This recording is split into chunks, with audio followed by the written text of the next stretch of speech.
اللہ جل شانہ نے حضرت ابراہیم علیہ السلام بن کر تعمیر ہو گیا تو اللہ جل شانہ نے فرمایا کہ ابراہیم اب کھڑے ہو کر اعلان کر دیجئے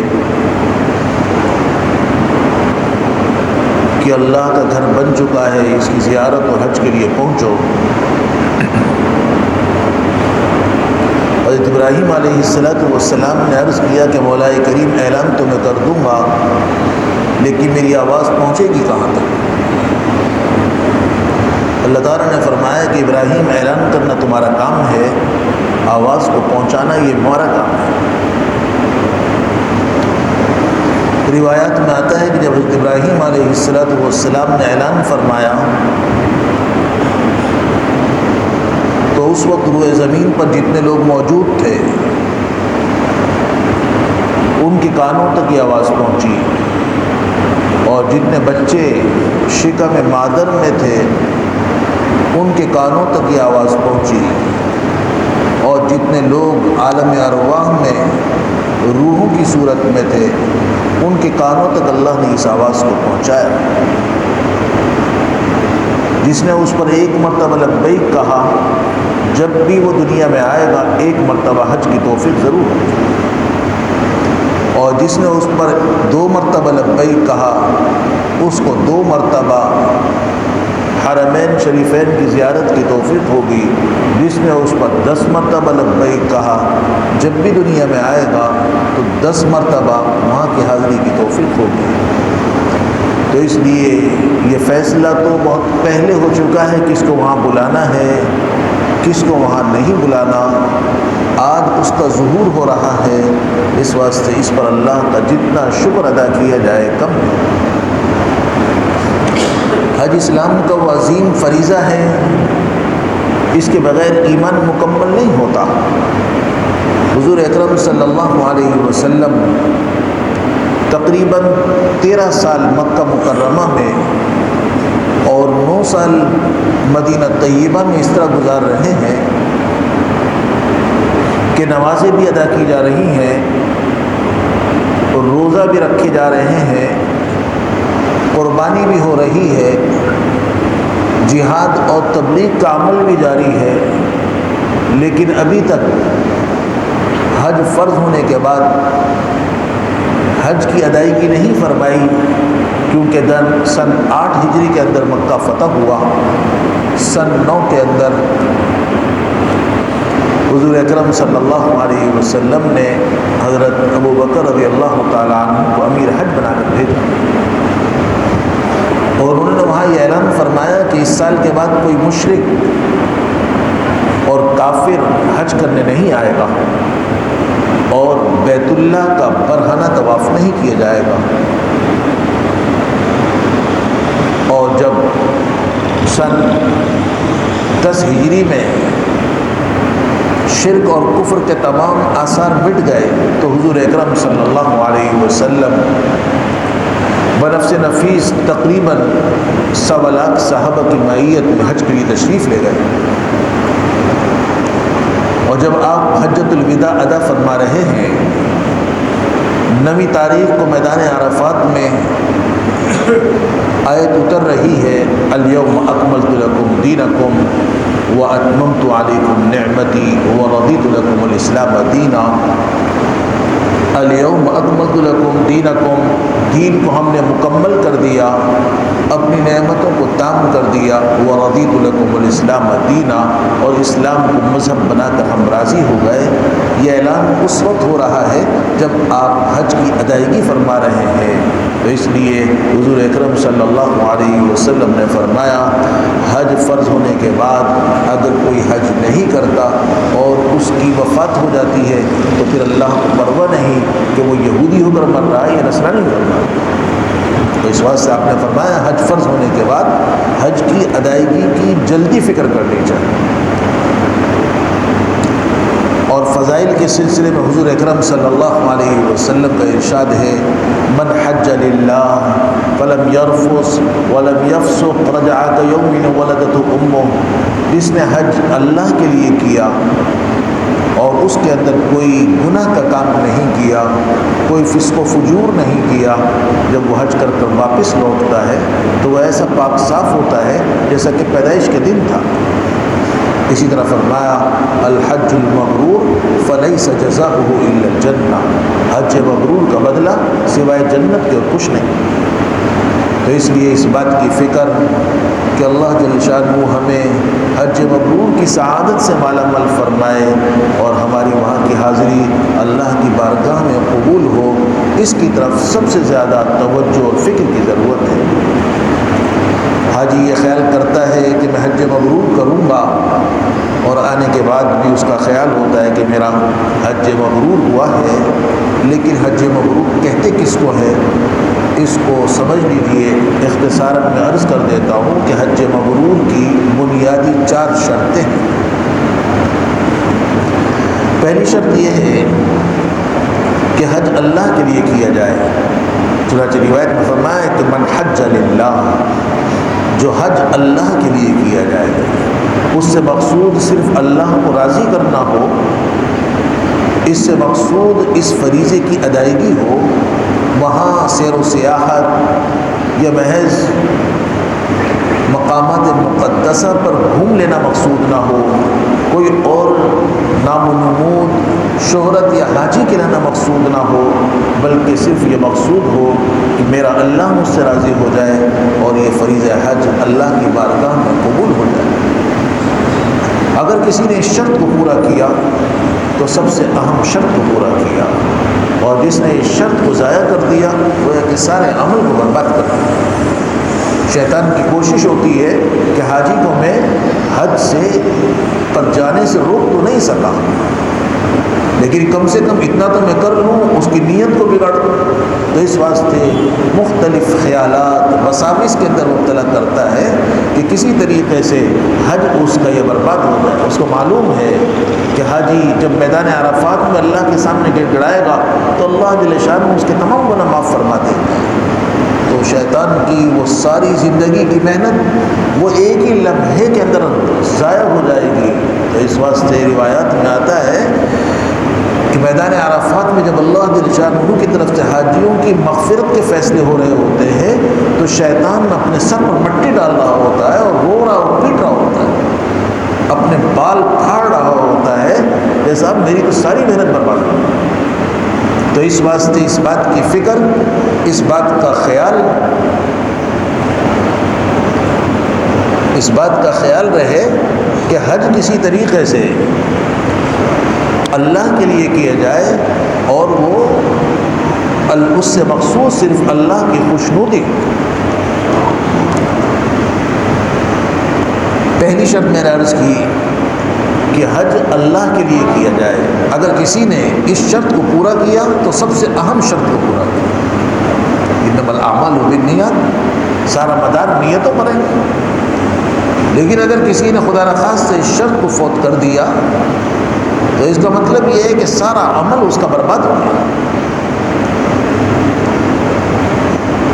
پہلی شرط ہوئی حج اللہ کے لیے کیا جائے۔ دوسری شرط یہ ہے کہ حاجی جب احرام باندھتا ہے اور احرام باندھنے کے بعد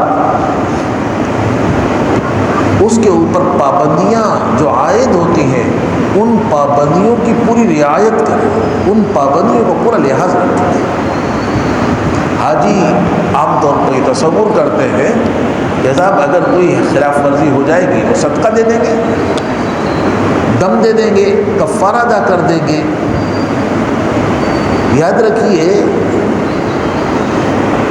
کفارہ ادا کرنے سے، صدقہ دے دینے سے بلا شبہ اس لغزش کا ازالہ تو ہو جائے گا، لیکن اگر خدا نخواستہ یہ جان بوجھ کر کوتاہیاں کی تو اس کا گناہ برقرار رہے۔ تو اس واسطے جو اللہ کی طرف سے شرطیں عائد کی گئی ہیں، پابندیاں لگائی گئی ہیں، اس کی پوری رعایت اور پورا لحاظ رکھیں۔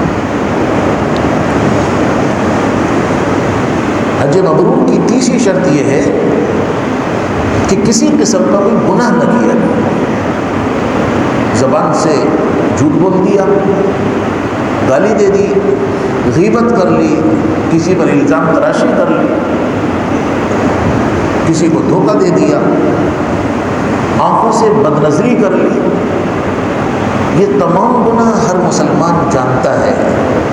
چھوٹے بڑے تمام گناہوں سے بچنے کا اہتمام کیا جائے۔ روایت کے اندر باقاعدہ فرمایا من حج للہ فلم یرفث ولم یفسق، نہ کوئی گناہ کرے نہ کوئی بے حیائی کا عمل کرے۔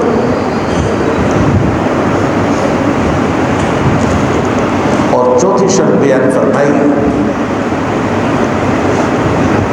چوتھی شرط یہ بیان فرمائی کہ کسی قسم کا کوئی لڑائی جھگڑا نہ کیا، کسی قسم کا کوئی لڑائی جھگڑا نہ کیا جائے۔ لڑائی جھگڑا گناہ میں داخل ہے، لیکن اس کے باوجود قرآن کریم نے اس کو مستقلاً بیان فرمایا۔ فَمَنْ فَرَضَ فِيهِنَّ الْحَجَّ فَلَا رَفَثَ وَلَا فُسُوقَ وَلَا جِدَالَ فِي الْحَجِّ وَلَا جِدَالَ فِي الْحَجِّ، تو فسق و فجور بھی نہ کرو اور لڑائی جھگڑا بھی نہ کرو، جس کا مطلب یہ ہے کہ وہاں لڑائی جھگڑے کے امکانات ہیں، وہاں بہت سے مواقع ایسے پیش آئیں گے اس واسطے کہ مختلف طبیعتوں کے لوگ اکٹھے ہوں گے، بہت ساری چیزیں طبیعت کے خلاف ہوں گی، بہت ساری چیزیں وہاں وہ مشقت والی ہوں گی، تو اس واسطے فرمایا وَلَا جِدَالَ فِي الْحَجِّ، کہ کسی قسم کا کوئی لڑائی جھگڑا نہ کرے۔ یہ 4 شرطیں ہو گئی۔ پہلی شرط ہوئی کہ حج اللہ کے لیے کیا جائے، دوسری شرط یہ کہ احرام باندھنے کے بعد جو اپنے اوپر پابندیاں لے رہے ہیں ان کا لحاظ رکھا جائے، اور تیسری شرط یہ کہ کسی قسم کا کوئی گناہ نہ کیا جائے، اور چوتھی شرط یہ کہ آپس کے اندر کوئی لڑائی جھگڑا نہ کیا جائے۔ یہ وہ شرطیں ہیں حج مبرور کی جو بچنے کے اعتبار سے، کرنے کے اعتبار سے حج مبرور کے لیے کہ حج مبرور یا اور عمرہ اللہ کے ہاں مقبول کون سا ہوتا ہے، حج مبرور کیسے بنتا ہے، تو یاد رکھیے عمرہ اور حج کا احرام باندھنا سنت کے مطابق اگر ہوگا، سنت کے مطابق عمرہ کیا جائے گا، سنت کے مطابق حج کیا جائے گا، تو ایسے حج کو حج مبرور کہتے ہیں۔ حجاج اکرام عام طور پر بہت ساری چیزوں کی تیاری کرتے ہیں، لیکن اس بات کی فکر بہت کم ہوتی ہے کہ وہاں جا کر ہم نے کیا کرنا ہے، حج کس طرح کیا جاتا ہے، اور کون سے کام ایسے ہیں جس سے حج میں خلل واقع ہوتا ہے، اس کی طرف توجہ بہت کم ہوتی ہے۔ اللہ تعالیٰ نے آپ حضرات کو یہ توفیق عطا فرمائی، اس پر اللہ کا شکر ادا کیجیے۔ ڈاکٹر صاحب نے اس کا باقاعدہ یہ کہ انتظام کیا، اللہ تعالیٰ ان کو بھی جزائے خیر دے، ان کے مسائل ہیں، اللہ تعالیٰ اس کو اپنے فضل سے حل فرمائے۔ اب میں آپ حضرات کی خدمت میں حج کرنے کا تفصیلی نقشہ عرض کروں گا، خوب اچھی طرح آپ اس کو سنیے اور محفوظ رکھیے اور کوشش فرمائے اس کے مطابق وہاں عمل ہو۔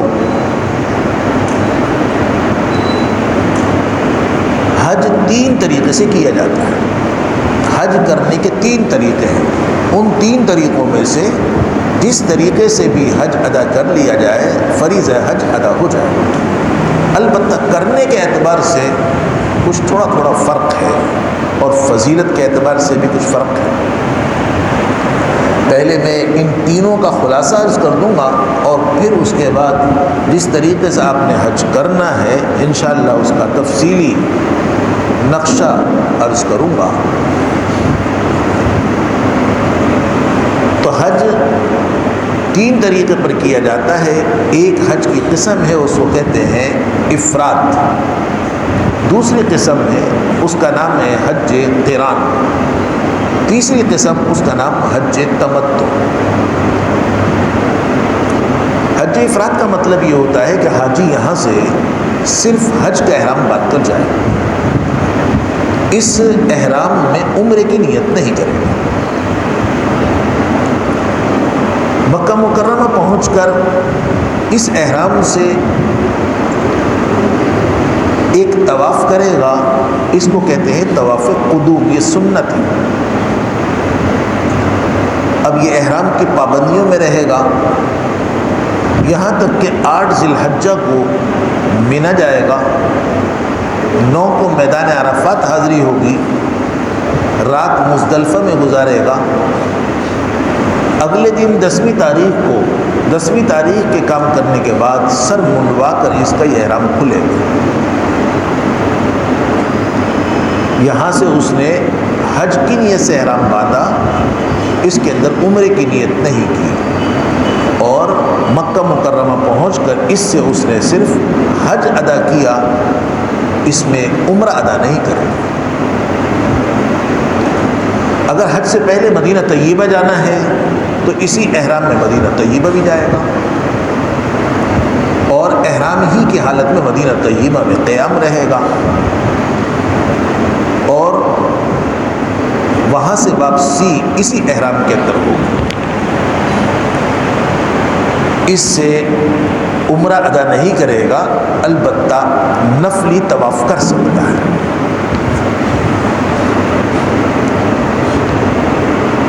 یہ حج افراد کہلاتا ہے کہ جس کے اندر یہاں سے احرام بنتا ہے اور 10 ذی الحجہ کو یہ احرام کھلتا ہے۔ جو حضرات حج بدل کے لیے جائیں وہ اسی قسم کا احرام باندھیں، حج افراد کا احرام باندھیں۔ حج بدل شرعی عام طور پر اس کے مفہوم کے اندر غلطی ہو جاتی ہے، تو اس واسطے اس کو سمجھ لیجئے کہ حج بدل شرعی کہتے کس کو۔ حج بدل شرعی کا مطلب یہ ہوتا ہے کہ جس کے اندر بنیادی 3 شرطیں اگر وہ پائی جائیں گی تو وہ حج بدل شرعی ہوگا، اور ایسے حج بدل شرعی کے لیے حج افراد کا احرام باندھا جائے۔ بنیادی شرطوں میں سے پہلی شرط یہ ہے کہ جس کی طرف سے حج بدل کیا جا رہا ہے اس کے اوپر حج فرض تھا، اور حج فرض ادا کیے بغیر اس کی وفات ہو گئی، یا وہ عمر کے اس درجے میں پہنچ گیا کہ اب اس کے لیے حج کرنا ممکن نہیں رہا، یا خدا نخواستہ کسی ایسی بیماری میں مبتلا ہو گیا کہ اب اس کے لیے حج کرنا ممکن نہیں ہے، اس کی طرف سے حج کیا جائے، تو حج بدل کی پہلی شرط ہے کہ جس کی طرف سے حج کر رہے ہیں اس کے اوپر حج فرض ہو اور اس نے اپنا حج فرض ادا نہ کیا۔ دوسری شرط یہ ہے کہ مرنے والے نے وصیت کی ہو کہ میری طرف سے حج کرا دیا جائے،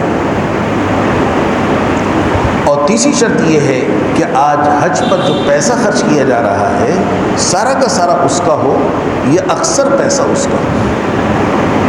اگر یہ تینوں شرطیں پائی جائیں گی تو یہ حج بدل شرعی ہوگا، ایسی صورت میں حج افراد کا احرام باندھا جائے گا۔ لیکن اگر اس کے اوپر حج فرض ہی نہیں تھا، یا اس نے وصیت ہی نہیں کی تھی، یا اس نے پیسے ہی نہیں چھوڑا، تو ایسی صورت کے اندر اس میں سے تینوں شرطیں یا کوئی ایک شرط اگر نہ پائی جائے تو ایسی صورت میں یہ حج بدل شرعی نہیں ہوگا، بلکہ اب یہ حج نفل ہوگا، اور ایسی صورت میں جب حج نفل ہو تو حج افراد کا احرام باندھنا ضروری نہیں، بلکہ حج کی تینوں قسموں میں سے جس قسم کا بھی احرام باندھ لیا جائے۔ البتہ حج بدل کے اندر ایک اور شرط بھی ہے، اور وہ یہ شرط ہے کہ جس کو حج بدل کے لیے بھیجا جا رہا ہے اس نے پہلے اپنا حج فرض ادا کر دیا۔ اگر کسی ایسے شخص کو بھیجا جس نے اپنا حج فرض پہلے ادا نہیں کیا تھا تو ایسے شخص کو بھیجنا مکروہ تحریمی ہے، ناجائز ہے، اور وہ خود گیا تو اس کے جانے کی وجہ سے اس پر اپنا حج فرض لازم ہو جائے، تو اس واسطے ایسے شخص کو بھیجا جائے کہ جس نے پہلے اپنا حج فرض ادا کر لیا۔ بہرحال حج کی پہلی قسم ہوئی حج افراد، دوسری قسم ہے حج قران۔ حج قران کا مطلب یہ ہوتا ہے کہ حاجی یہاں سے عمرہ اور حج دونوں کی نیت سے احرام باندھ کر جاتا ہے. دل میں وہ نیت کرتا ہے دونوں کی طرف سے, اور تلبیہ جب پڑھتا ہے تو اس میں بھی دونوں کی طرف سے نیت کرتا ہے. لبیک کے معنی ہوتے ہیں اے اللہ میں حاضر ہوں, تو اب وہ نیت کرتا ہے لبیک کے اندر کہ اے اللہ میں حاضر ہوں حج اور عمرہ دونوں کے, تو دونوں کا تصور کرتا ہے. مکہ مکرمہ پہنچنے کے بعد حج کی دوسری قسم میں عرض کر رہا ہوں قران, حج قران کے اندر وہاں مکہ مکرمہ پہنچنے کے بعد سب سے پہلے وہ عمرہ ادا کرتا ہے, اور عمرے میں 3 کام کرنے کے ہوتے ہیں لیکن یہ 2 کام کرتا ہے. 2 کام کرتا ہے. پہلا کام یہ کرتا ہے بیت اللہ کا طواف, اور دوسرا کام ہے صفا مروہ کی سعی. تیسرا کام ہے سر کے بال منڈوانا یا کٹوانا, وہ یہ عمل نہیں کرتا. سر کے بال نہیں منڈوائے گا, بس بیت اللہ کا طواف کرے گا, صفا مروہ کی سعی کرے گا. اس کے بعد وہ ایک طواف کرے گا, طواف قدوم.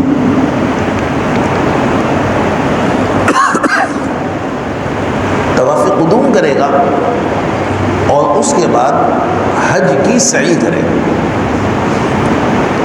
حج قران کرنے والا حج کی سعی طواف قدوم کے بعد کرتا ہے. سب سے پہلے اس نے عمرہ کیا, عمرے کے 2 کام کیے, بیت اللہ کا طواف, صفا مروہ کی سعی. اس کے بعد سر کے بال نہیں کٹوائے. اب وہ ایک طواف کرے گا طواف قدوم کی نیت سے. اس کے بعد وہ حج کی نیت سے حج کی سعی کرے گا. بس پھر یہ احرام ہی کی حالت میں مکہ مکرمہ میں ٹھہرا رہے گا. اگر حج سے پہلے مدینہ طیبہ جانا ہے تو اسی احرام میں مدینہ طیبہ بھی جائے گا, وہاں سے واپسی بھی اسی احرام میں ہوگی.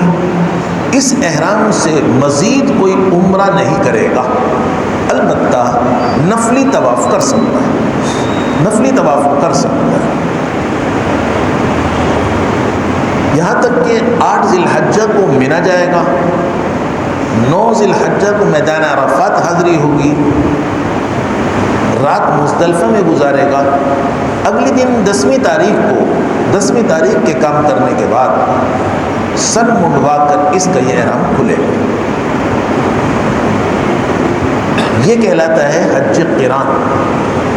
یہاں سے اس نے عمرہ اور حج دونوں کی نیت سے احرام باندھا, اور 10ویں تاریخ کو سر منڈوا کر اس کا احرام کھلا. آپ نے ملاحظہ فرمایا اس احرام سے اس نے 2 کام کیے, ایک عمرہ دوسرا حج. اور حج افراد کرنے والے نے بھی یہیں سے احرام باندھا تھا, اور اس کا بھی احرام 10 ذی الحجہ کو کھلا تھا, لیکن اس نے اس احرام سے صرف ایک کام کیا, حج, عمرہ نہیں کیا. لیکن دونوں کا احرام یہاں سے بنتا ہے اور 10 ذی الحجہ کو کھلتا ہے. حجاج اکرام کے سامنے جب یہ مسئلہ بیان کیا جاتا ہے تو یہ تشویش ہوتی ہے کہ صاحب اتنا لمبا احرام ہوگا.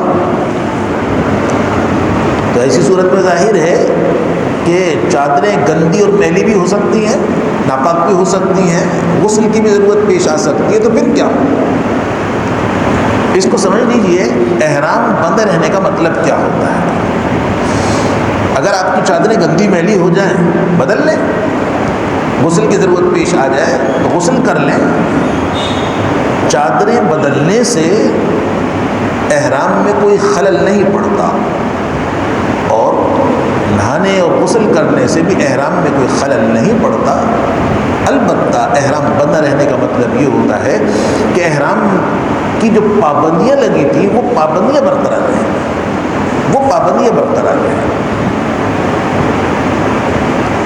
یہ حج کی دوسری قسم ہے حج قران, یہ افضل حج.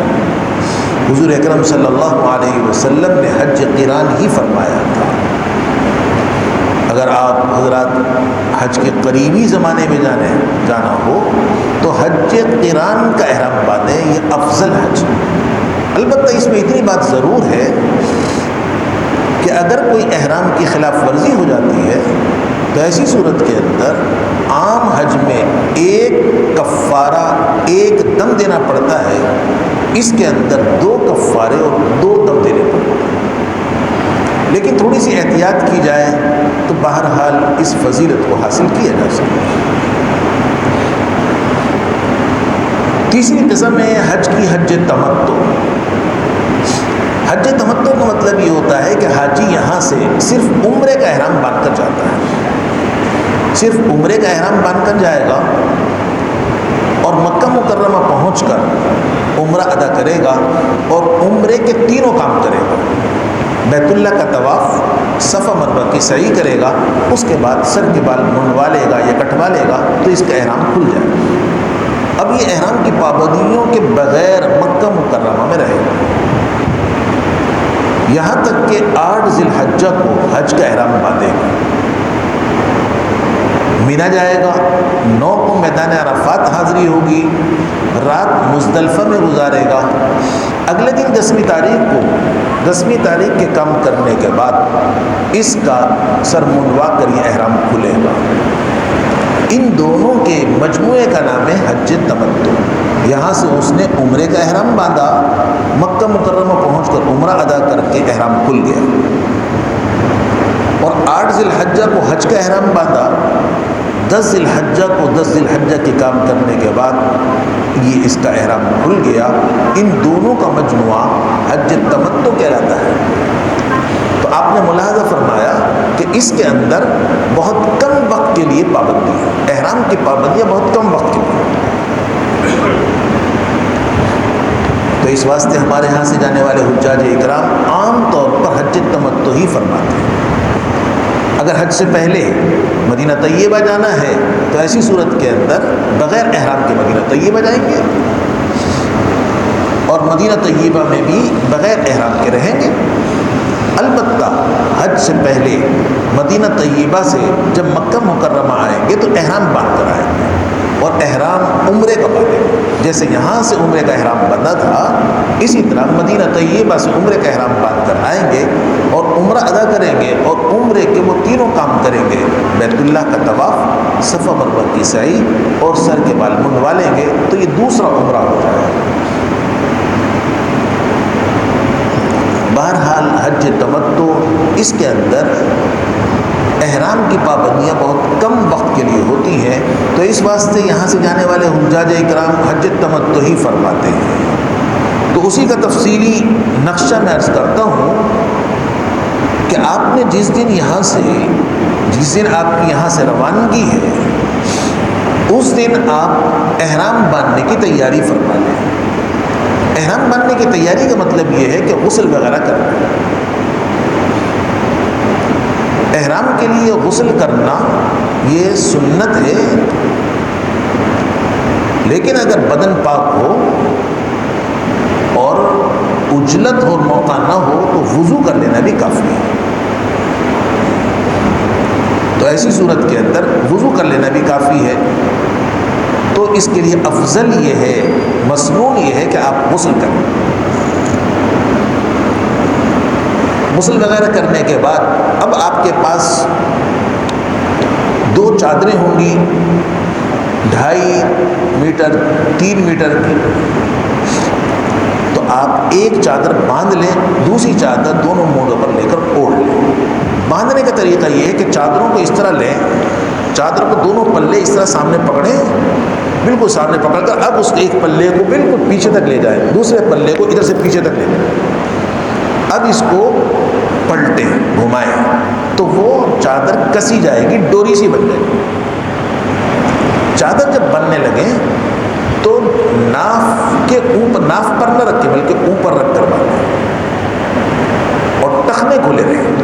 ٹخنے چھپانا مردوں کے لیے حرام ہے، اور آج تو آپ حج کے لیے جا رہے ہیں تو اس واسطے اس کا پورا خیال رکھیے۔ عام زندگی کے اندر بھی ٹخنوں کا کھولنا مردوں کے لیے یہ ضروری ہے، اور چھپانا گناہ کبیرہ ہے۔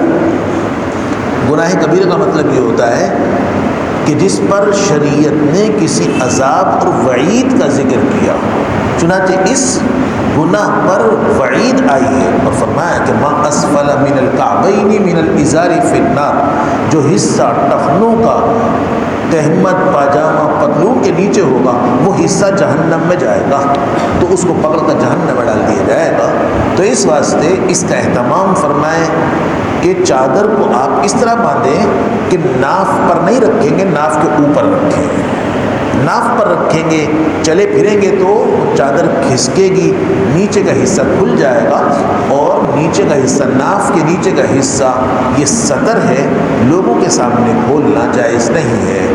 اگر اتنا کھل جائے جو بقدر راحہ کہلاتا ہے، ہتھیلی کے اس گڑھے کے برابر اگر کھل جائے تو پھر ایسی صورت میں نماز نہیں ہوتی، مکروہ تحریمی ہے، ناجائز ہے۔ تو اس واسطے عام حالات میں تو ہم شلوار باندھتے چاہے اس کو نیچے باندھ لیں، لیکن اوپر کرتا ہوتا ہے، قمیض ہوتی ہے، شرٹ ہوتی ہے، تو اس واسطے وہ سطر چھپی بھی ہوتی ہے۔ لیکن احرام کی حالت میں تو وہ چادر ہوگی، دوسری چادر دونوں مونڈوں کو لے کر اوڑھ رکھی ہوگی، تو سامنے کا حصہ کھلا ہوا ہوگا۔ تو اس واسطے چادر کو میں نے عرض کیا کہ اس طرح اوپر نیچے بالکل دونوں طرف سے پلے، یہیں سے جو گرا لگ ہمارے ہاں لنگی باندھنے کا انداز ہے، اس طرح نہیں باندھیں گے، اس واسطے کہ وہ گرا باندھنا ہے۔ تو چادر کو اس طرح باندھیں کہ اس کے اندر کوئی گرا گانٹ نہیں لگانی، کوئی رسی ڈوری ستلی نہیں باندھنی، پتلون والا بیلٹ اس کے اوپر نہیں باندھنا۔ البتہ وہ پیٹی جو عام طور پر پیسوں اور کاغذ کی حفاظت کے لیے باندھی جاتی ہے، اس نیت سے، پیسوں کی حفاظت کی نیت سے وہ پیٹی باندھی جا سکتی ہے، چادر کو تھامنے روکنے کی نیت سے نہیں باندھی۔ تو سب سے پہلا کام آپ نے کیا کہ آپ غسل کر لیں اور بدن پر غیر ضروری بالیں اس کو صاف کر لیں، بغلیں صاف کر لیں، زیر ناک بال صاف کر لیں، ناخن تراش لیں، غسل کر لیں، اور ایک چادر اس طرح آپ نے باندھ لی، دوسری چادر دونوں مونڈوں پر لے کر اوڑھ لیں۔ حجاج اکرام جو یہیں سے سیدھا مونڈا کھولتے ہیں، یہ خلاف سنت ہے، تو اس واسطے یہ مونڈا صرف طواف میں کھولا جاتا ہے، طواف کے علاوہ یہ مونڈا نہیں کھولا جاتا، تو اس واسطے دونوں مونڈوں پر چادر لے کر اوڑھ لیں۔ اس کے بعد 2 رکعت آپ احرام عمرے کی نیت سے پڑھ لیں۔ احرام عمرے کی نیت سے جب 2 رکعتیں پڑھنے لگیں تو سر پر اسی کا ایک پلہ ڈال دیں۔ پہلی رکعت کے اندر قل یا ایھا الکافرون اور دوسری رکعت کے اندر قل اللہ شریف پڑھیں، دوسری صورت بھی پڑھ سکتے ہیں، لیکن یہ اس کو پڑھنا افضل ہے، چونکہ سورہ قل یا ایھا الکافرون اس کے اندر شرک سے براءت کا اعلان ہے، اور سورہ اخلاص قل اللہ شریف کے اندر اللہ کی توحید کا بیان ہے۔ تو شرک سے براءت اور توحید کا اقرار ایسے عمل میں آدمی کو کرنا چاہیے، تو اس واسطے ان صورتوں کو پڑھنا مستحب اور پسندیدہ بتایا جاتا ہے، ورنہ دوسری صورتیں بھی پڑھی جا سکتی ہیں۔ یہ آپ نے نماز سے جب فارغ ہو جائیں تو سر سے وہ پلہ اتار دیجئے اور دعا کر لیجئے، سفر کی آسانی کی، حج کی قبولیت کی، اپنی اپنے گھر والوں کی حفاظت کی، عزت آبرو اور مال و جان کی حفاظت کی دعا کر لیجیے۔ اور اگر یہ دعا یاد ہو، اللہم انی اسألک رضاک والجنہ واعوذ بک من سخطک والنار، تو یہ دعا بھی مانگیں کہ اللہ تیری خوشنودی اور جنت کا طلبگار ہوں، تیری ناراضگی اور جہنم سے پناہ چاہتا ہوں، تو یہ دعا کر لیں۔ اس کے بعد آپ آیت الکرسی پڑھ کر اور لإیلاف قریش پڑھ کر اپنے اوپر دم کر لیں۔ نماز سے فارغ ہونے کے بعد ہوائی چپل پہنے، ایسے چپل جس کے اندر یہ اوپر کی ہڈی اور ٹخنے کی ہڈی کھلی رہے، ایسی چپل، تو اس کے اندر آسان ہوائی چپل ہوتی ہے، اس کو استعمال کریں، ورنہ دوسری چپل استعمال کریں جس کے اندر یہ ہڈی چھپے چھپنے نہیں چاہیے۔ جب گھر سے نکلنے لگے تو دروازے پر انا انزلنا پڑھ کر نکلے، کچھ صدقہ خیرات دے کر نکلے، اپنے عزیز و اقارب سے پہلے ہی ملاقات کر لیں، کہا سنا معاف کروا لیں، کسی کا لین دین ہے وہ صاف کر دیں، کسی کی امانتیں پہنچا دیں، قرضہ ہے اس کی ادائیگی یا اس کے بارے میں کسی کو وکیل بنا دیں، اس کو پہلے سے طے کر لیں۔ جس دن نکلنا ہے اس دن یہ کام نہ کریں، اس وقت تو اپنے کام ہوتے ہیں، تو اس سے پہلے ہی اس سے آپ فارغ ہو جائیں۔ موقع ہو تو محلے کی مسجد میں 2 رکعت سفر کی نیت سے پڑھ لیں، سفر کی نیت سے 2 رکعت پڑھ لیں۔ ابھی آپ کا احرام نہیں بتا، بلکہ ابھی آپ نے احرام کی نیت سے غسل کیا ہے اور احرام کی چادریں باندھی ہیں اور احرام عمرے کی نیت سے ابھی آپ نے 2 رکعتیں پڑھی ہیں، لیکن ابھی احرام نہیں بتا۔ جب آپ ایئرپورٹ پہنچ جائیں، جہاز بیٹھ جائیں، جہاز کی پرواز شروع ہو جائے اور یہ یقین ہو جائے کہ آپ کو اسی جہاز سے جانا ہے، تو اب آپ نیت کر کے تلبیہ پڑھیں۔ جب نیت کر کے تلبیہ پڑھیں گے تو احرام بندھے گا۔ اگر کسی شخص نے گھر ہی میں نیت کر کے تلبیہ پڑھ لیا تو احرام گھر سے بن جائے گا،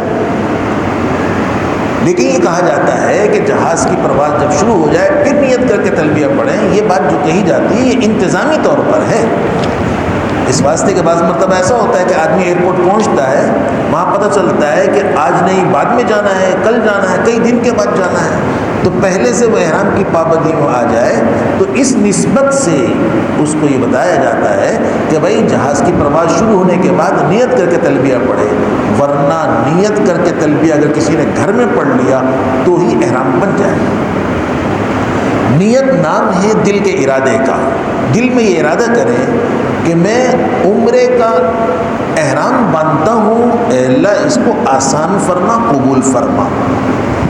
زبان سے بھی کہہ لیں اللہم انی ارید العمرۃ فیسرھا لی وتقبلھا منی، اللہم انی ارید العمرۃ فیسرھا لی وتقبلھا منی، اے اللہ میں عمرے کا احرام باندھتا ہوں، اس کو آسان فرما، قبول فرما۔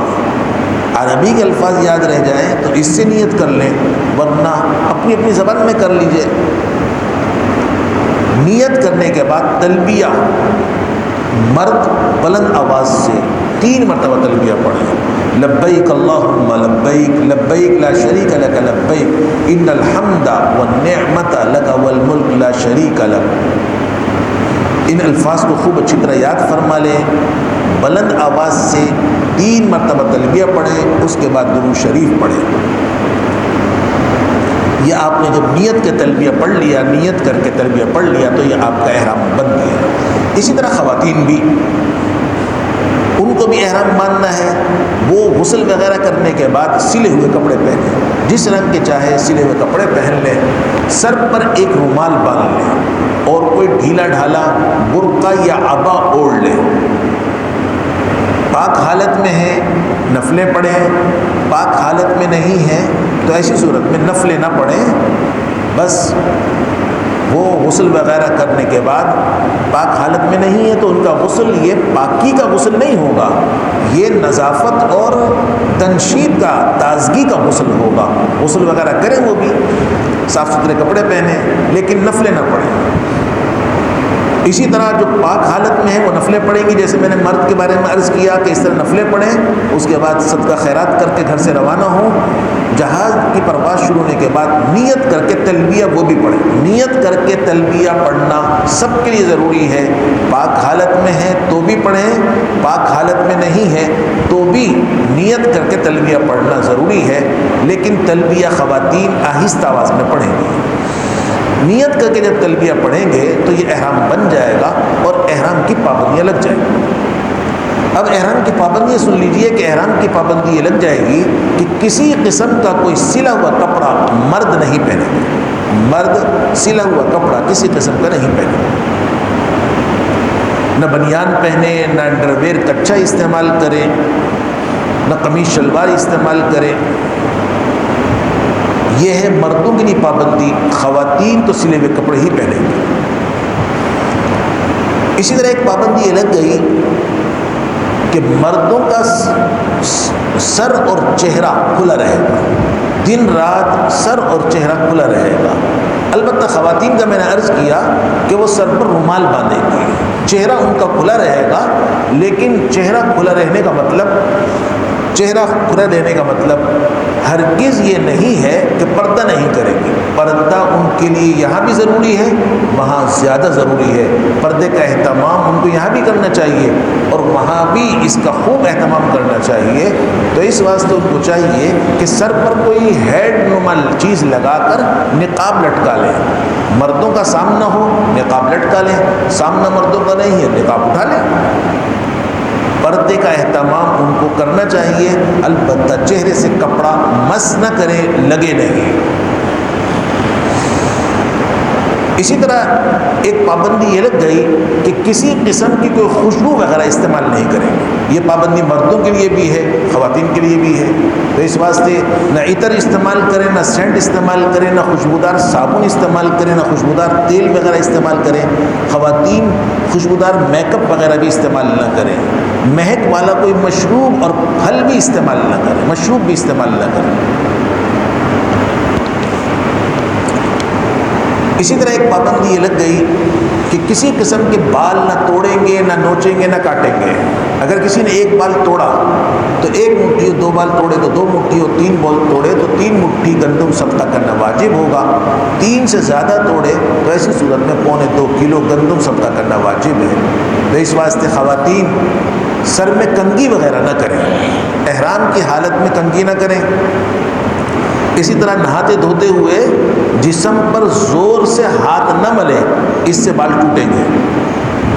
اسی طرح مرد وضو کرتے وقت داڑھی میں انگلیاں ڈال کر خلال نہ کریں۔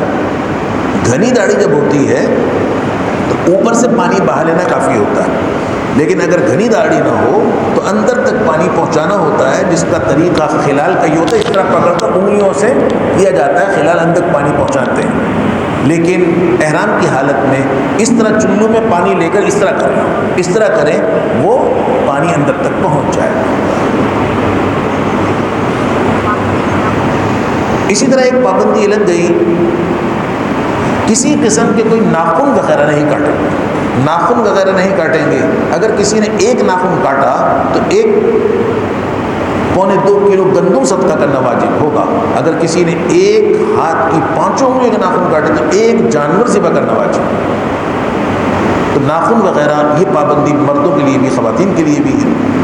اسی طرح مردوں میں ایک پابندی یہ لگ گئی کہ وہ بند جوتا استعمال نہیں کریں گے، خواتین استعمال کر سکتی ہیں۔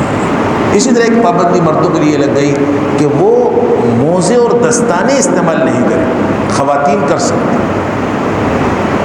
میاں بیوی ساتھ ہیں تو کسی قسم کی کوئی شہوت کی بات نہیں کریں گے، شہوت کی بات، شہوت کا عمل کوئی نہیں کریں گے۔ البتہ بیگ وغیرہ وہ لٹکا سکتے ہیں، خواتین پرس لٹکا سکتی ہیں، گھڑی باندھ سکتے ہیں، چشمہ لگا سکتے ہیں، تو اس کی کوئی پابندی نہیں۔ اور میں نے عرض کر دیا کہ وہ پیٹی جو پیسوں اور سامان کی حفاظت کے لیے ہوتی ہے تو اس کو اس نیت سے باندھ سکتے ہیں کہ سامان اور پیسے کی حفاظت مطلوب ہے، اس نیت سے نہیں باندھیں کہ چادر کو تھامنے روکنے کی نیت سے اس کو نہ باندھیں۔ ان پابندیوں کے ساتھ سب سے پہلے جدہ اور پھر اس کے بعد مکہ مکرمہ پہنچیں گے۔ وہاں پہنچنے کے بعد سب سے پہلے آپ اپنا سامان وغیرہ اپنی قیام گاہ پر محفوظ فرما لیں۔ ایسا نہ کریں کہ سامان دوسرے ساتھیوں کے حوالے کر اور خود حرم جائیں، کیونکہ اس صورت کے اندر دل و دماغ سامان میں اور بدن بیت اللہ کے سامنے ہوگا، جو سوء ادب ہے، ادب کے خلاف ہے۔ تو اس واسطے وہ اطمینان کر لیں، سامان وغیرہ محفوظ کر لیں۔ اس کے بعد اب حرم کی طرف روانہ ہوں۔ راستے کے اندر کثرت سے تلبیہ پڑھیں۔ آپ کا تلبیہ شروع ہو جائے گا جہاز سے، جب آپ نے نیت کر کے تلبیہ پڑھا اس وقت سے تلبیہ شروع ہو گیا۔ تو اس واسطے جہاز پرواز کر رہا ہے، آپ کا تلبیہ ہو، آپس میں ساتھی ملیں، تلبیہ ہو، جہاز اتر رہا ہے تلبیہ پڑھیں، جہاز سے اتر رہے ہیں تلبیہ پڑھیں، بس میں بیٹھے ہیں تلبیہ پڑھیں، بس نے موڑ کاٹا تلبیہ پڑھیں۔ اب اپنی قیام گاہ پر آپ سامان لے کر جا رہے ہیں، تلبیہ پڑھتے ہوئے جائیں۔ سامان رکھنے کے بعد جب نکلے تو تلبیہ پڑھ رہے ہیں۔ حدیث میں فرمایا کہ جب حاجی تلبیہ پڑھتا ہے تو اس کے ساتھ دائیں بائیں ساری مخلوق تلبیہ پڑھتی ہے۔ تو اس واسطے تلبیہ کا اہتمام فرمائے، مرد بلند آواز سے اور خواتین آہستہ آواز سے تلبیہ پڑھیں۔ آپ نے احرام باندھ رکھا ہے عمرے کا، تو اس لیے آپ نے جا کر سب سے پہلے عمرہ ادا کرنا ہے، اور عمرے کے اندر پہلا کام ہے بیت اللہ کا طواف، جس کے لیے وہ تمام شرطیں ہیں جو نماز کے لیے ہوتی ہیں۔ تو اس واسطے آپ وہاں سے جب روانہ ہو تو وضو وغیرہ کر کے تیار ہو کر روانہ، راستے کے اندر کثرت سے تلبیہ پڑھتے ہوئے جائیں۔ جب آپ مسجد حرام میں پہنچیں اور آپ کو اگر معلوم ہو یا اس کے قریب ٹھہرے ہوئے ہیں تو باب السلام سے داخل ہونا افضل ہے، لیکن اگر معلوم نہ ہو تو ایسی صورت میں دوسرے دروازوں سے بھی داخل ہو سکتے ہیں۔ اگرچہ آج کل یہ کہا جانے لگا ہے کہ باب السلام اب وہ نہیں ہے جو پہلے تھا، اب وہ جو پہلے باب السلام تھا آج کل وہ باب الفتح ہے، لیکن بہرحال آج بھی ایک دروازے پر باب السلام لکھا ہوا ہے، تو اس واسطے اس سے داخل ہونا افضل ہے۔ دوسرے دروازوں سے بھی داخل ہو سکتے ہیں، لیکن خوب اچھی طرح یاد رکھیے جب مسجد میں داخل ہوں مسجد حرام میں تو دایاں قدم رکھ کر داخل ہوں، دعا پڑھ کر داخل ہوں، اللہم افتح لی ابواب رحمتک وسہل لنا ابواب رزقک وصلی اللہ علی النبی وآلہ وسلم پڑھ کر داخل ہوں۔ زبان پر آپ کے تلبیہ ہو، چھوٹے چھوٹے قدموں سے آپ مسجد حرام میں برآمدوں میں سے ہوتے ہوئے نظریں آپ کی نیچی ہونی چاہیے، ادھر ادھر نہ دیکھیں، نظریں نیچی ہوں۔ جب آپ ایسے مقام پر پہنچیں جہاں سے آپ کو بیت اللہ بالکل صاف نظر آئے، نظر بھر کر بیت اللہ کو دیکھ سکتے ہو، تو وہاں پہنچ کر نظر اٹھائیں، اور بیت اللہ پر جب پہلی نگاہ پڑے تو اللہ اکبر لا الہ الا اللہ، اللہ اکبر لا الہ الا اللہ، اللہ اکبر لا الہ الا اللہ 3 مرتبہ تکبیر اور کلمہ پڑھیں۔ اس واسطے میں نے عرض کیا جب آپ جائیں تو نظریں نیچی رکھیں، آپ جا رہے ہیں ادھر ادھر دیکھتے ہوئے جا رہے ہیں تو وہیں کہیں کونے کھدروں سے بیت اللہ نظر آ جائے گا، تو اس واسطے نظر کو نیچے رکھیں تاکہ آپ ایسے مقام پر پہنچیں جہاں سے بیت اللہ کو آپ اپنی بھرپور نظر سے دیکھ سکیں۔ اس مقام پر جا کر اٹھا کر سر اب بیت اللہ کو دیکھیں، تکبیر کہیں اور دعا کریں۔ یہ دعا کی قبولیت کا اہم موقع وقت ہوتا ہے۔ جب بیت اللہ پر پہلی نگاہ پڑتی ہے تو جو دعا مانگی جائے وہ دعا قبول ہوتی ہے۔ تو اس واسطے یہاں پہنچ کر آپ اپنے ذہن میں پہلے سے تیار رکھیں کیا دعا کرنی ہے۔ بہتر یہ ہوگا کہ آپ یہ دعا کریں، اے اللہ بغیر حساب کتاب کے جنت میں داخل فرما، ورنہ آپ کے دل میں جو دعا ہے وہ دعا مانگیں۔ اب دعا کرنے کے بعد اب آپ آ جائیے مطاف میں۔ مطاف نام ہے اس جگہ کا جہاں طواف کیا جاتا ہے۔ اگر جماعت کا وقت ہے، نماز تیار ہے تو نماز با جماعت ادا فرمائیں، لیکن اگر یہ اس میں وقت ہے تو آپ آ جائیے بیت اللہ کے اس کونے کی سیدھ میں جس میں حجر اسود لگا ہوا۔ یہاں آنے کے بعد اب آپ اس طرح کھڑے ہوں کہ بیت اللہ کا وہ کونا بلا تشبیہ اس طرح ہو، ہم اس کے اس طرف کھڑے ہوں، وہ ہمارے دائیں طرف، ہم اس کے بائیں طرف۔ کسی وقت میں پہلے وہاں کتھئی رنگ کی پٹی ہوتی تھی، کتابوں میں لکھا ہوا ہے کہ آپ پٹی کو اپنے دائیں جانب میں رکھیں، خود اس کے بائیں جانب میں آئیں۔ تو آج کل وہاں سفید فرش ہے، کوئی پٹی وٹی نہیں ہے، تو اس واسطے آپ اس کا آج کل رخ سیدھا کرنے کا طریقہ یہ ہے کہ وہ جس کونے میں بیت اللہ کے جس کونے میں حجر اسود لگا ہوا ہے اسی کونے کی سیدھ میں مسجد کے اندر ہری لائٹ لگی، سبز لائٹ لگی، تو آپ اس طرح کھڑے ہو جائیں کہ آپ کی وہ سبز لائٹ آپ کی دائیں جانب میں، آپ اس کے بائیں جانب میں، حجر اسود والا کونا آپ کی دائیں جانب میں، آپ اس کی بائیں جانب میں کھڑے ہو جائیں۔ یہاں کھڑے ہو کر آپ نے 2 کام کرنے ہیں۔ آپ عمرے کا احرام باندھے ہوئے ہیں، عمرے کا پہلا کام بیت اللہ کا طواف ہے، تو آپ حجر اسود والے کونے کے پاس پہنچ کر یہاں 2 کام کریں گے۔ پہلا کام یہ ہے کہ آپ اپنا سیدھا کندھا کھول لیں، اس کو استوا کہتے ہیں، یہ استوا کر لیں۔ اس کا طریقہ یہ ہے کہ دونوں مونڈوں پر جو چادر تھی اب آپ سیدھا مونڈا کھولیں، چادر کو بغل کے نیچے سے لے کر الٹے مونڈے پر ڈال دیں، یہ آپ کا سیدھا مونڈا کھل گیا۔ یہاں اجتماع کریں۔ دوسرا کام یہ کرنا ہے کہ آپ نے نیت کرنی ہے۔ نیت آج یہ کرنی ہے کہ میں عمرے کے طواف کے ساتھ چکر لگاتا ہوں، اے اللہ اس کو آسان فرما، قبول فرما، یہ نیت کرنی ہے۔ یاد رکھیے طواف کے لیے نیت کرنا لازمی اور شرط ہے۔ اگر کوئی شخص بیت اللہ کے ارد گرد چکر لگاتا ہے اور نیت نہیں کرتا تو اس کا طواف نہیں ہوتا۔ تو اس لیے اس کا خیال رکھیے، یہاں یہ موقع، یہ جگہ ہے نیت کرنے کا۔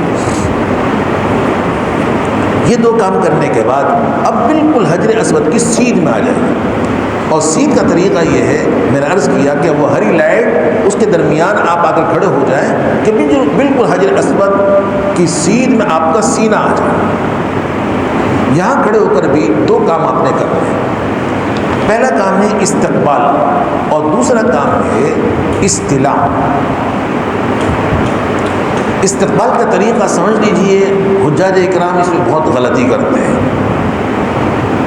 استقبال کا مطلب یہ ہے کہ دونوں ہاتھوں کو کانوں تک اٹھائیں گے تکبیر کہتے ہوئے، جیسا کہ نماز کے اندر اٹھاتے ہیں۔ بسم اللہ اللہ اکبر لا الہ الا اللہ وللہ الحمد والصلاۃ والسلام علی رسول اللہ صلی اللہ علیہ وسلم کہہ کر ہاتھوں کو چھوڑو،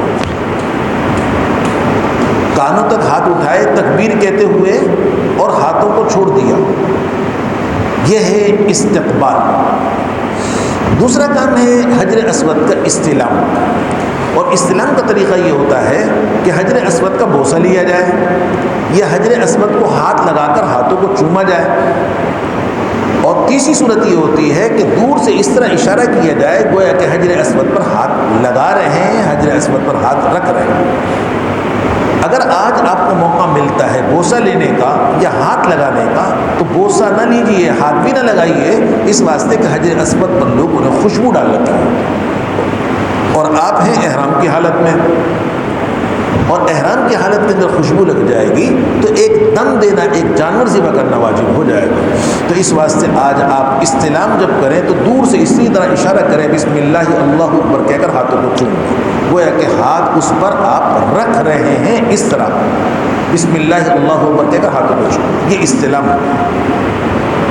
استقبال میں ہاتھوں کو چوما نہیں جاتا، کانوں تک اٹھا کر ہاتھوں کو چھوڑ دیا جاتا ہے، اور استلام کے اندر کانوں تک ہاتھ نہیں اٹھائے جاتے بلکہ حجر اسود کی طرف اشارہ کیا جاتا ہے، لگاتے ہیں، لگانے کی طرح تکبیر کہتے ہوئے اور ہاتھوں کو چوما جاتا ہے۔ یہ کام کرنے کے بعد اب آپ سیدھا پاؤں جب موڑیں گے تو اس طرح آپ موڑ کر طواف شروع کریں۔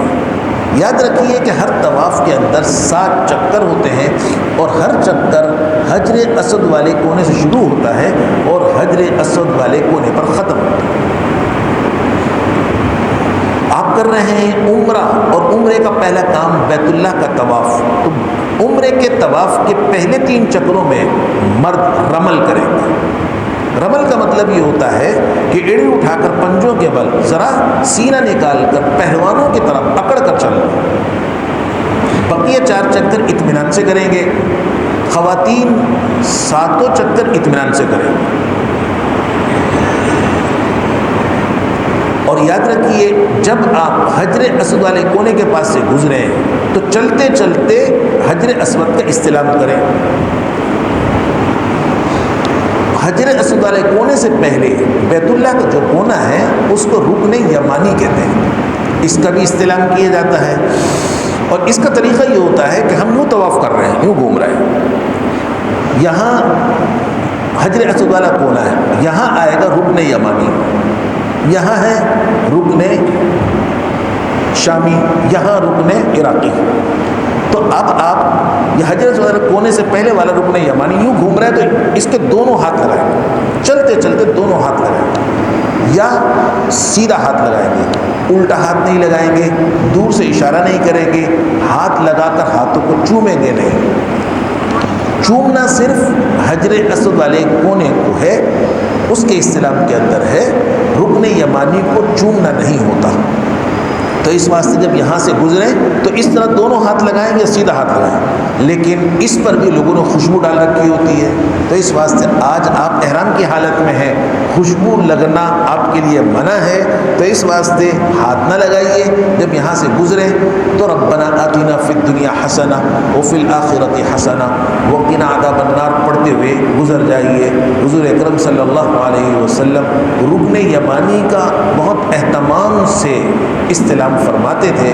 حضرات صحابہ نے پوچھا تھا کہ یا رسول اللہ آپ اس کا بہت اہتمام فرماتے ہیں, تو آپ نے فرمایا کہ بھائی جب میں یہاں سے گزرتا ہوں تو یہاں سے جبریل علیہ السلام کھڑے ہوئے ہوتے ہیں, جو اس کا استلام کرتا ہے اس کے لیے وہ دعائیں مغفرت کرتے ہیں. تو اس واسطے یہاں سے جب گزریں, آج چونکہ آپ احرام کی حالت میں ہیں تو اس واسطے ہاتھ تو نہ لگائیں, لیکن ربنا آتنا فی الدنیا حسنہ وفی الآخرۃ حسنہ وقنا عذاب النار پڑھتے ہوئے گزریے. اور اسی طرح طواف کے اندر اس کا خیال رکھیے کہ دوران طواف بیت اللہ کو نہیں دیکھیں گے.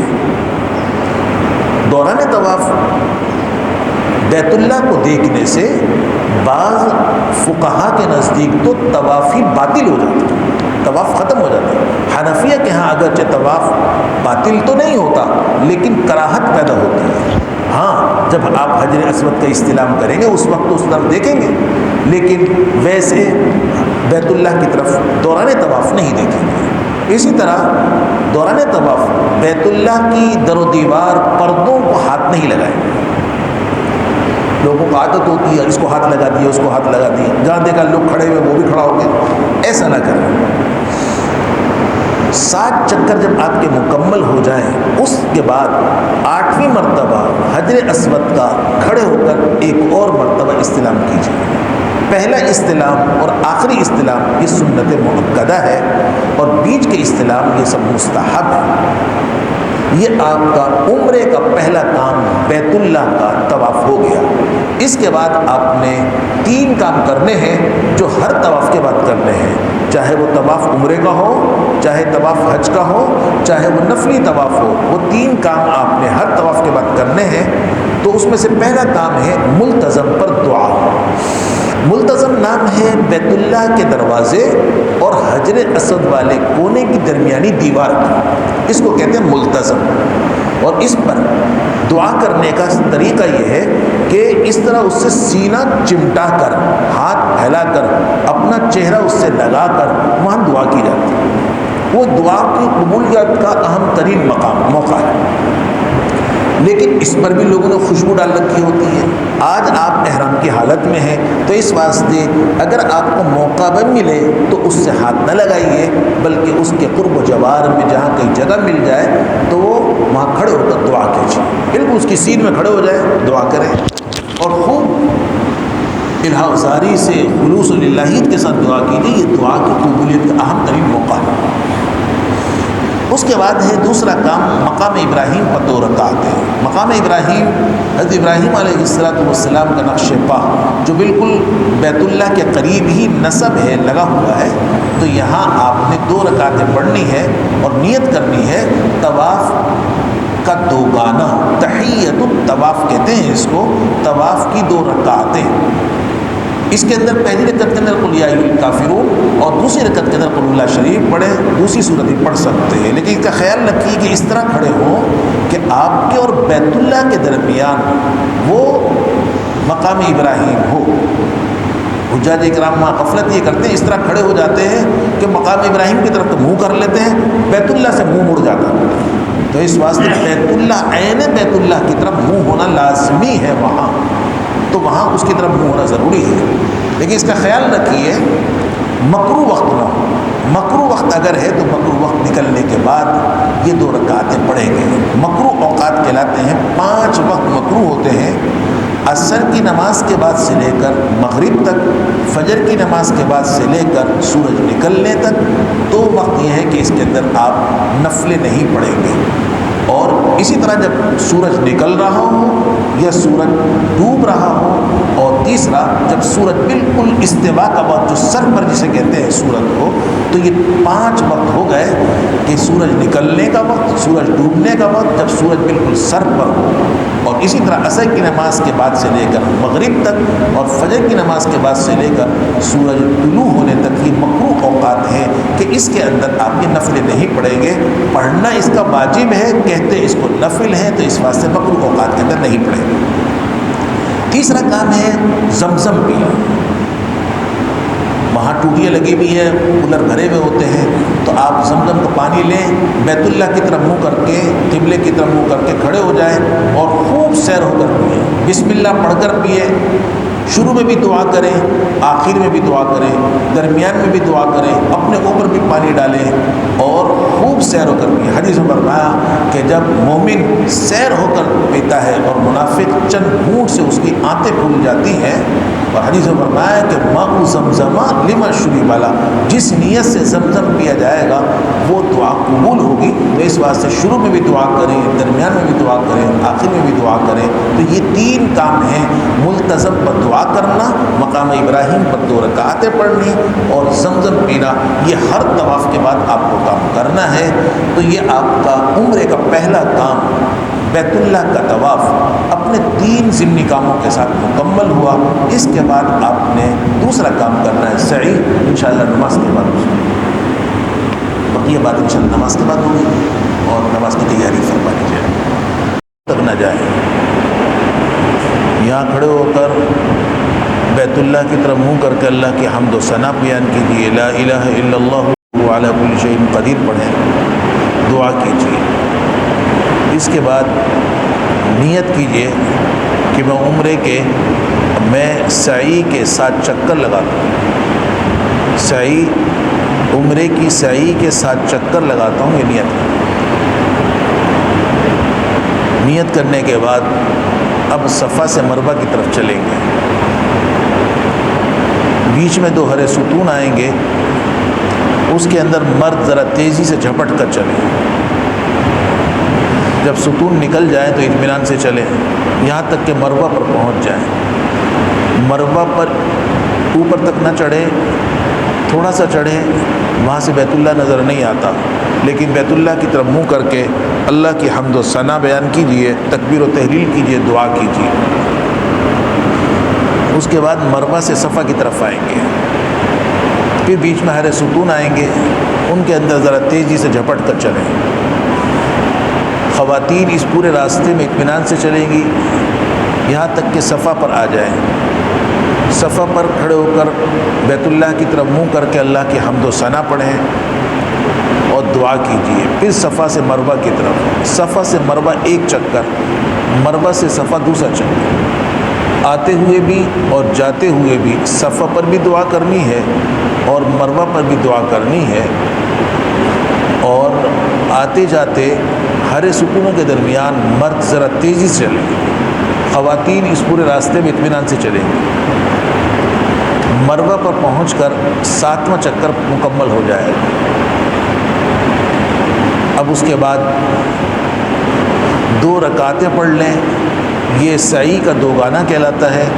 اس کے لیے مقام ابراہیم پر جانے کی ضرورت نہیں، لیکن اس کا خیال رکھیے کہ مکروہ وقت نہیں ہونا چاہیے. 2 رکعت پڑھنے کے بعد یہ آپ کا عمرے کا دوسرا کام مکمل ہو گیا. اس کے بعد تیسرا کام ہے سر کے بال منڈوانا یا کٹوانا.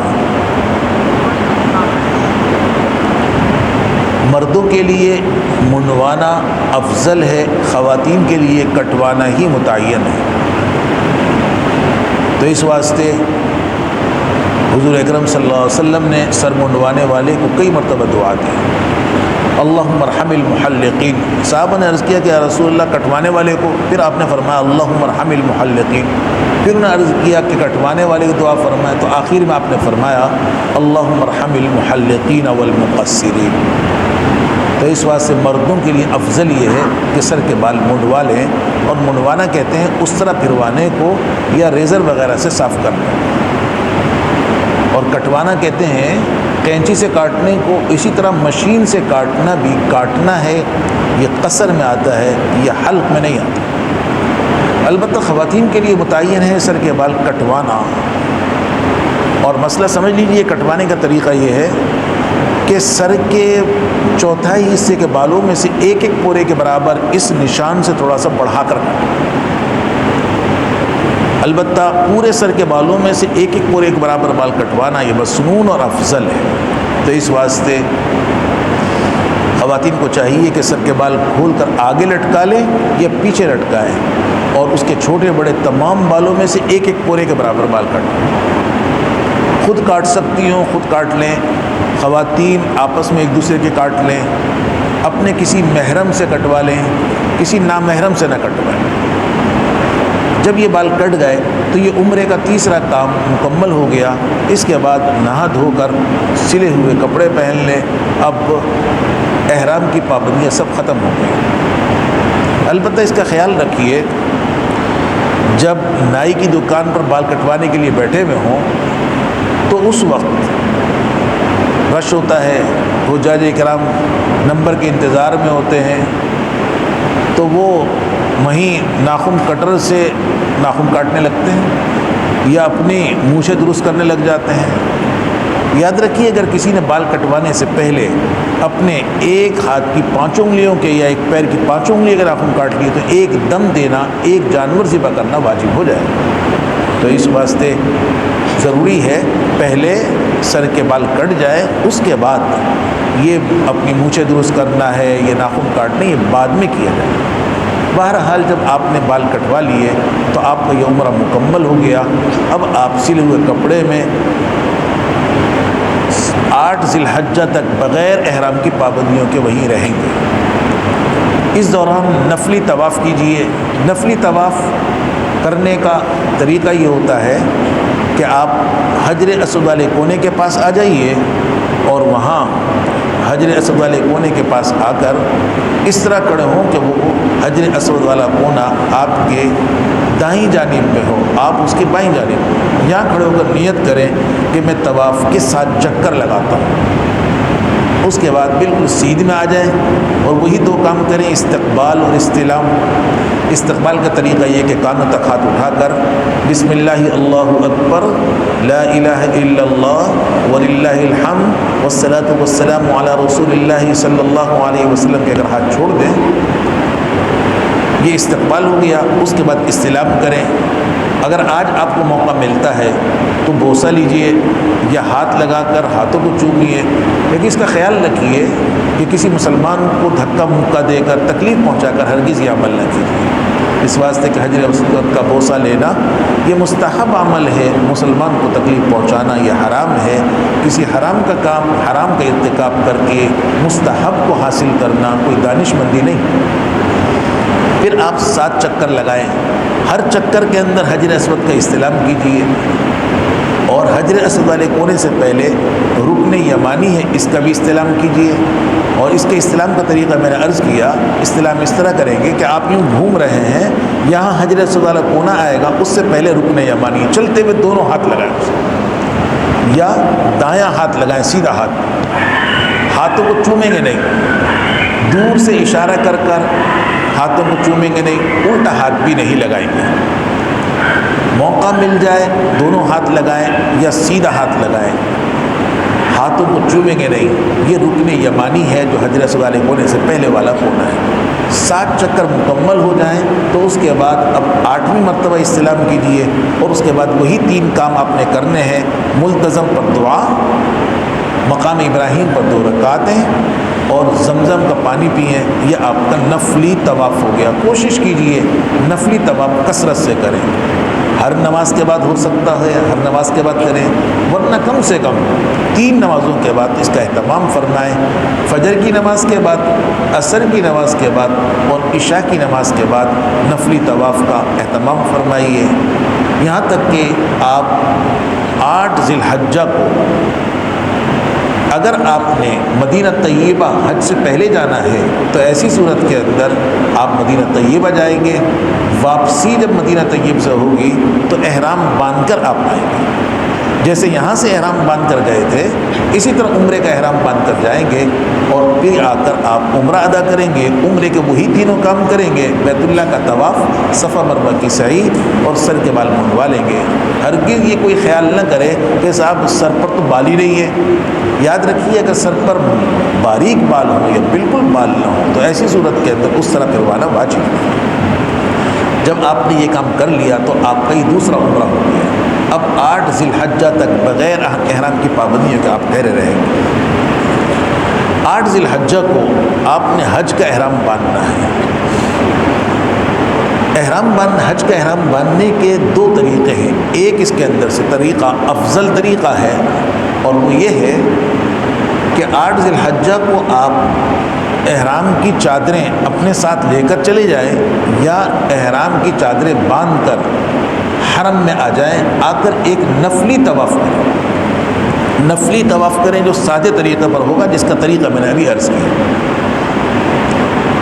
اس کے بعد اب آپ اگر چادریں اپنے ساتھ لے کر گئے تھے تو ایسی صورت کے اندر آپ نفلی طواف کرنے کے بعد چادریں باندھ لیں، ایک باندھ لیں دوسری اوڑھ لیں، اور حتیم میں آ جائیں۔ حتیم نام ہے بیت اللہ کے اس حصے کا کہ جس کے اوپر چھت نہیں ہے، اس کے اندر آ جائیے۔ یہاں آ کر اب آپ 2 رکعت احرام حج کی نیت سے پڑھ لیں، 2 رکعت احرام حج کی نیت سے اس کے اندر پڑھیں حتیم میں آ کر، اور پھر اس کے بعد نماز سے فارغ ہونے کے بعد سر سے آپ پلہ اتار دیجئے اور نیت کر کے تلبیہ پڑھیں۔ آج نیت کرنی ہے آپ نے کہ میں اے اللہ حج کا احرام باندھتا ہوں، اس کو آسان فرما، قبول فرما۔ اللہم انی ارید الحج فیسرہ لی وتقبلہ منی۔ اللہم انی ارید الحج فیسرہ لی وتقبلہ منی۔ اے اللہ میں حج کا احرام باندھتا ہوں، اس کو آسان فرما، قبول فرما۔ یہ نیت کر کے تلبیہ پڑھ لیں، لبیک اللہم لبیک لبیک لا شریک لک لبیک ان الحمد والنعمت لک والملک لا شریک لک۔ یہ تلبیہ کے الفاظ خوب اچھی طرح یاد فرما لیں۔ یہ آپ نے تلبیہ پڑھ لیا تو یہ آپ کا حج کا احرام بن گیا۔ یہ ہے حج کے احرام باندھنے کا افضل طریقہ، جس کا حاصل یہ ہے ایک نفلی طواف کیا جائے اور پھر احرام حج کی نیت سے حتیم کے اندر 2 رکعتیں پڑھی جائیں اور حتیم ہی میں نیت کر کے تلبیہ پڑھا جائے، تو یہ حج کے احرام باندھنے کا افضل طریقہ ہے۔ لیکن ظاہر ہے کہ یہ ہر شخص کو میسر آ جائے یہ بہت مشکل ہے، ہر شخص کو یہ توفیق حاصل ہو جائے بہت مشکل ہے۔ جس کو یہ موقع مل جائے تو ضرور وہاں سے احرام باندھے، لیکن یہاں بھی میں عرض کروں گا کہ کسی مسلمان کو تکلیف پہنچا کر دھکا مکہ دے کر ہرگز یہ عمل نہ کیجیے۔ لیکن اگر یہ موقع نہ ملے تو اپنی قیامگاہ سے احرام باندھیں گے، اپنی قیامگاہ پر احرام باندھیں گے، احرام اسی طرح باندھیں گے، اس کی تیاری اسی طرح کریں گے۔ سب سے پہلے غسل کر لیں، بدن پر غیر ضروری بال ہیں اس کو صاف کر لیں۔ غسل وغیرہ کرنے کے بعد ایک چادر آپ باندھ لیں اور دوسری چادر دونوں موڑے پر لے کر اوڑھ لیں۔ باندھنے کا وہی طریقہ ہے کہ چادر کے دونوں پلے لے کر اس طرح اوپر نیچے کر کے چاروں طرف سے اس کو کس لیں۔ جب پلٹیں گے تو وہ کسی جائے گی، اس کے اوپر کوئی گرہ گانٹھ نہیں لگائیں گے، کوئی اس کے اوپر پتلون والا بیلٹ استعمال نہیں کریں گے، رسی ڈوری نہیں باندھیں گے، ناف پر نہیں رکھیں گے، ناف کے اوپر کر کے باندھیں گے، ٹخنے کھلے رہیں گے۔ دوسری چادر دونوں موڑے پر لے کر اوڑھ لیں اور اپنے قیام گاہ پر ہی 2 رکعت احرام حج کی نیت سے پڑھ لیں۔ پہلی رکعت کے اندر قل یا ایھا الکافرون اور دوسری کے اندر قل اللہ شریف پڑھیں، اور اس کے بعد نیت کر کے تلبیہ پڑھیں۔ نیت حج کی کریں گے، اے اللہ میں حج کا احرام باندھتا ہوں، اس کو آسان فرما، قبول فرما، اور اس کے بعد تلبیہ پڑھ لیں۔ یہ آپ کا حج کا احرام بن جائے گا، تو یہ گھر سے عمل کر لیں۔ اور اس کے بعد جب آپ نے نیت کر کے تلبیہ پڑھ لیا تو احرام کی پابندیاں لگ جائیں گی۔ یہ میں نے مردوں کے لیے عرض کیا، خواتین بھی اسی طرح 8 ذی الحجہ کو غسل وغیرہ کر کے اگر پاک حالت کے اندر ہیں تو غسل وغیرہ کرنے کے بعد سلے ہوئے جس رنگ کے چاہے کپڑے پہن لیں، سر پر ایک رومال باندھ لیں اور کوئی ڈھیلا ڈھالا برقع یا عبا پہن لیں۔ پاک حالت میں ہیں 2 رکعتیں پڑھیں احرام حج کی نیت سے۔ اسی طرح جیسے مردوں کے لیے میں نے عرض کیا، نفلیں پڑھ کر دعا مانگے، نیت کر کے تلبیہ پڑھ لیں۔ لیکن اگر پاک حالت میں نہیں ہے تو نفلیں نہیں پڑھیں گی، غسل کریں گی لیکن یہ غسل ان کا تنشید کے لیے ہوگا، تازگی کے لیے ہوگا، یہ پاکی کا نہیں ہوگا، محض ایک صفائی کا غسل ہوگا۔ لیکن یہ نفلیں نہیں پڑھیں، نیت کر کے تلبیہ یہ بھی پڑھیں، قبلہ رخ ہو کر بیٹھ جائیں، لا الہ الا اللہ محمد رسول اللہ پڑھیں، اس کے بعد نیت کریں کہ میں حج کا احرام باندھتی ہوں، اے اللہ اس کو آسان فرما، قبول فرما، اور اس کے بعد تلبیہ پڑھیں۔ خواتین تلبیہ آہستہ آواز میں پڑھیں، مرد بلند آواز سے پڑھیں گے۔ تلبیہ جب بھی پڑھیں تو 3 مرتبہ تلبیہ پڑھیں، اور تلبیہ جب بھی پڑھیں تو اس کے بعد درود شریف ضرور پڑھیں۔ یہ آپ نے جب نیت کر کے تلبیہ پڑھ لیا، یہ آپ کا احرام بن گیا۔ آج 8 ذی الحجہ ہے، آپ نے حج کا احرام باندھا ہے، اب آپ منی آ جائیں گے۔ 8 ذی الحجہ کو منی میں مناسک سے متعلق بس صرف 5 نمازیں پڑھنا ہے، اور کوئی کام نہیں کرنا۔ مناسک کہتے ہیں حج کے اعمال کو، حج کے احکامات اور اعمال کو کہتے ہیں مناسک۔ تو حج کے مناسک سے متعلق 8 ذی الحجہ کو سوائے 5 نمازیں پڑھنے کے اور کوئی کام نہیں ہے۔ 8 ذی الحجہ کی ظہر، عصر، مغرب، عشاء اور 9ویں تاریخ کی فجر وہاں پڑھی۔ بعض مرتبہ معلم جلدی لے جاتا ہے، اگر وہ جلدی لے کر جا رہا ہے، 7 ذی الحجہ کو لے کر جا رہا ہے، تو آپ حج کا احرام 7 ذی الحجہ کو باندھیں گے۔ ایسی صورت کے اندر وہاں نمازیں 5 سے زیادہ ہو جائیں گی تو اس میں کوئی حرج نہیں۔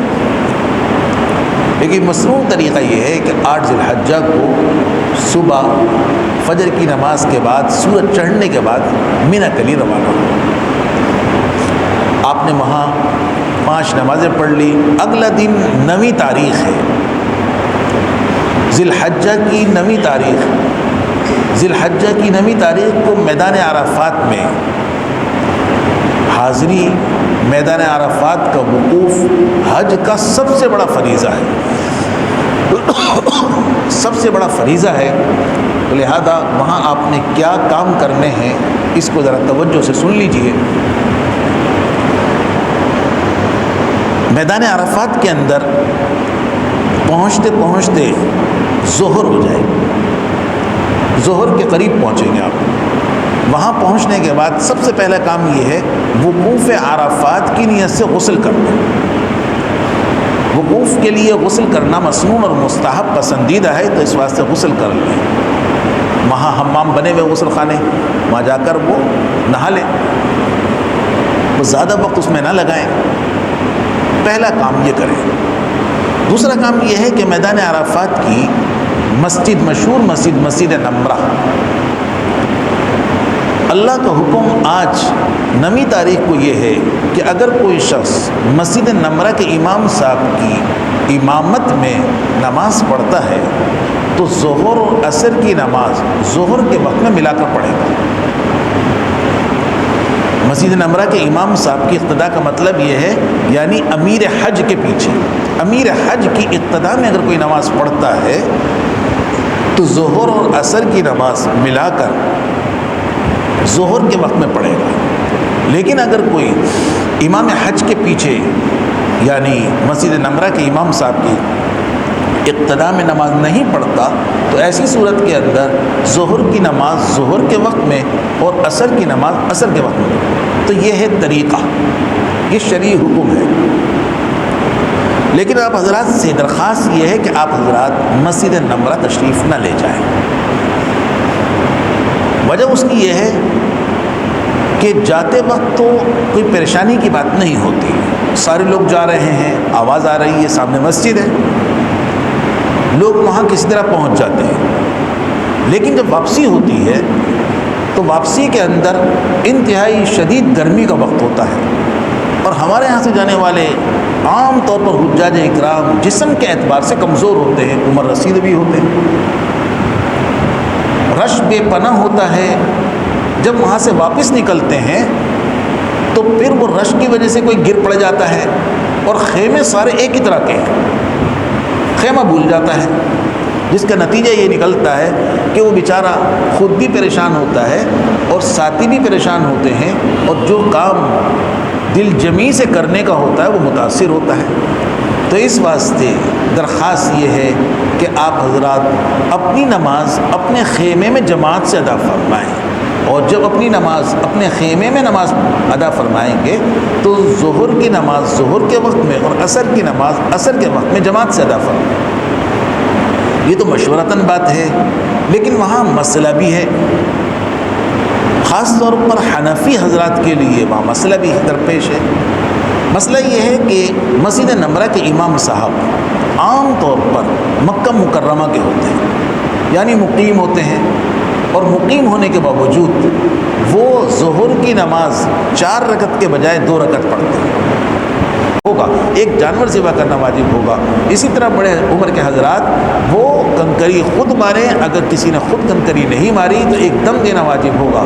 ہاں ان کے لیے سہولت یہ ہے کہ وہ شام کے وقت میں کنکری ماریں، مغرب کے بعد مار لیں، عشاء کے بعد مار لیں۔ جوانوں کے لیے صبح سورج نکلنے کے بعد سے لے کر زوال تک افضل وقت ہے، زوال کے بعد سے لے کر سورج چھپنے تک جائز وقت ہے، اور خواتین اور ضعیف بڑی عمر کے لوگوں کے لیے وہ مغرب کے بعد مارنا بھی بلا کراہت جائز ہے، تو اس وقت کنکری ماریں۔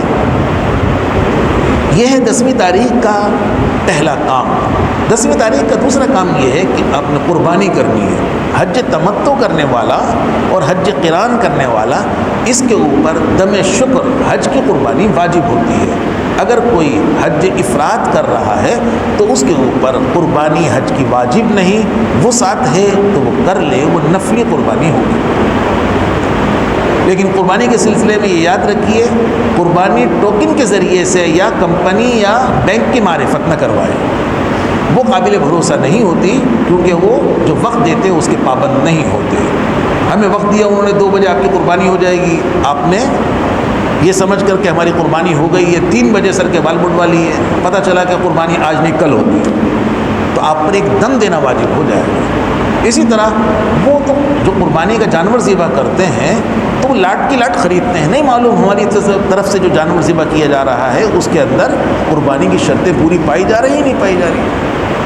تیسری بات یہ ہے کہ یہ غیرت ایمانی کے بھی خلاف ہے۔ حضور اکرم صلی اللہ علیہ وسلم نے حجۃ الوداع کے موقع پر 63 اونٹوں کو نہر فرمایا اپنے دستے مبارک سے۔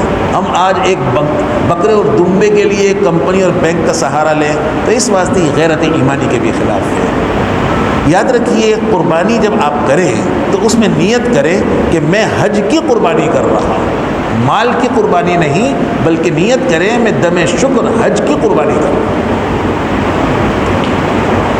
یہ ہے دوسرا کام 10ویں تاریخ کا۔ جب آپ نے قربانی کر لی اس کے بعد اب آپ سر کے بال منڈوا لیں۔ مردوں کے لیے منڈوانے میں کوئی اندیشہ خرخشہ نہیں ہے، ان کے لیے افضل یہی ہے۔ البتہ خواتین کے لیے تو کٹوانا ہی متعین ہے، تو میں نے عرض کیا تھا کہ وہ سر کے چوتھائی حصے کے بالوں میں سے ایک پورے کے برابر بال کٹوانا یہ واجب ہے، اور پورے سر کے بالوں میں سے ایک پورے کے برابر بال کٹوانا یہ مسنون اور پسندیدہ ہے۔ تو اس واسطے سر کے بال کھول کر آگے لٹکا لیں یا پیچھے لٹکا لیں، خود صحیح طریقے سے کاٹ سکتی ہوں تو خود کاٹ لیں، ورنہ خواتین ایک دوسرے کے بال کاٹ لیں۔ دائیں جانب میں ہو، آپ اس کی بائیں جانب میں ہو، یہاں کھڑے ہو کر آج نیت کریں گے میں طواف زیارت یعنی طواف فرض کے ساتھ چکر لگاتا ہوں، اے اللہ اس کو آسان فرما، قبول فرما، یہ نیت کریں۔ پھر بالکل حجر اسود کی سیدھ میں آ جائیے، یہاں آ کر وہی 2 کام کرنے ہیں، ایک حجر اسود کا استقبال، دوسرا حجر اسود کا استلام۔ حجر اسود کا استقبال دوبارہ سمجھ لیجئے، استقبال کا طریقہ یہ ہوگا کہ کانوں تک دونوں ہاتھ کو اٹھائیں، تکبیر تحریمہ جیسے اٹھاتے ہیں، تکبیر کہتے ہوئے بسم اللہ اللہ اکبر لا الہ الا اللہ وللہ الحمد والصلاۃ والسلام علی رسول اللہ صلی اللہ علیہ وسلم کہہ کر ہاتھوں کو چھوڑ دیں۔ یہ آپ کا استقبال ہو گیا۔ اس کے بعد آپ استلام کریں۔ آج آپ پر احرام کی کوئی پابندی تو ہے نہیں، اس واسطے اگر آپ کو موقع ملتا ہے تو حجر اسود کا بوسہ لیں یا حجر اسود کو ہاتھ لگا کر ہاتھوں کو چومیں، لیکن اس کو یاد رکھیے کہ کسی مسلمان کو تکلیف دے کر یا دھکا مکہ دے کر ہرگز یہ عمل نہ کریں۔ اگر موقع نہیں ملتا تو دور سے ایسے اشارہ کریں جو گویا کہ حجر اسود پر ہاتھ لگا رہے ہیں۔ یہ آپ نے استلام کر لیا، اب اس کے بعد 7 چکر لگائیں گے۔ یہ طواف زیارت ہے، اس کے پہلے 3 چکروں میں رمل ہوگا. جیسے آپ نے عمرے کے طواف کے پہلے 3 چکروں میں رمل کیا تھا، اسی طرح طواف زیارت کے پہلے 3 چکروں کے اندر رمل کیا جائے گا. یعنی ایڑی اٹھا کر پنجوں کے بل ذرا سیرا نکال کر پہلوانوں کی طرح اکڑ کر چلیں گے. باقی 4 چکر اطمینان سے کریں گے. خواتین 7 چکر اطمینان سے کریں گی. مرد پہلے 3 چکروں میں رمل کریں گے، باقی 4 چکر اطمینان سے کریں گے. ہر چکر کے اندر حجر اسود کا استلام کریں گے. اگر آج آپ کو موقع ملتا ہے تو آپ رکن یمانی کا بھی استلام کریں. رکن یمانی کے استلام کا طریقہ میں نے عرض کیا تھا کہ حجر اسود والے کونے سے پہلے والا کونا ہے، چلتے چلتے اس طرح دونوں ہاتھ اس کے لگائیں، یا صرف سیدھا ہاتھ لگائیں. ہاتھوں کو چومیں گے نہیں، دونوں ہاتھ لگائیں گے یا سیدھا ہاتھ لگائیں گے. الٹا ہاتھ نہیں لگائیں گے، دور سے اشارہ نہیں کریں گے. وہاں بہت سارے لوگ کھڑے ہوں گے اشارہ کر رہے ہوں گے، وہ سب خلاف سنت اور بدعت ہے. اس واسطے کسی کا دیکھا دیکھی کوئی عمل نہ کیجیے.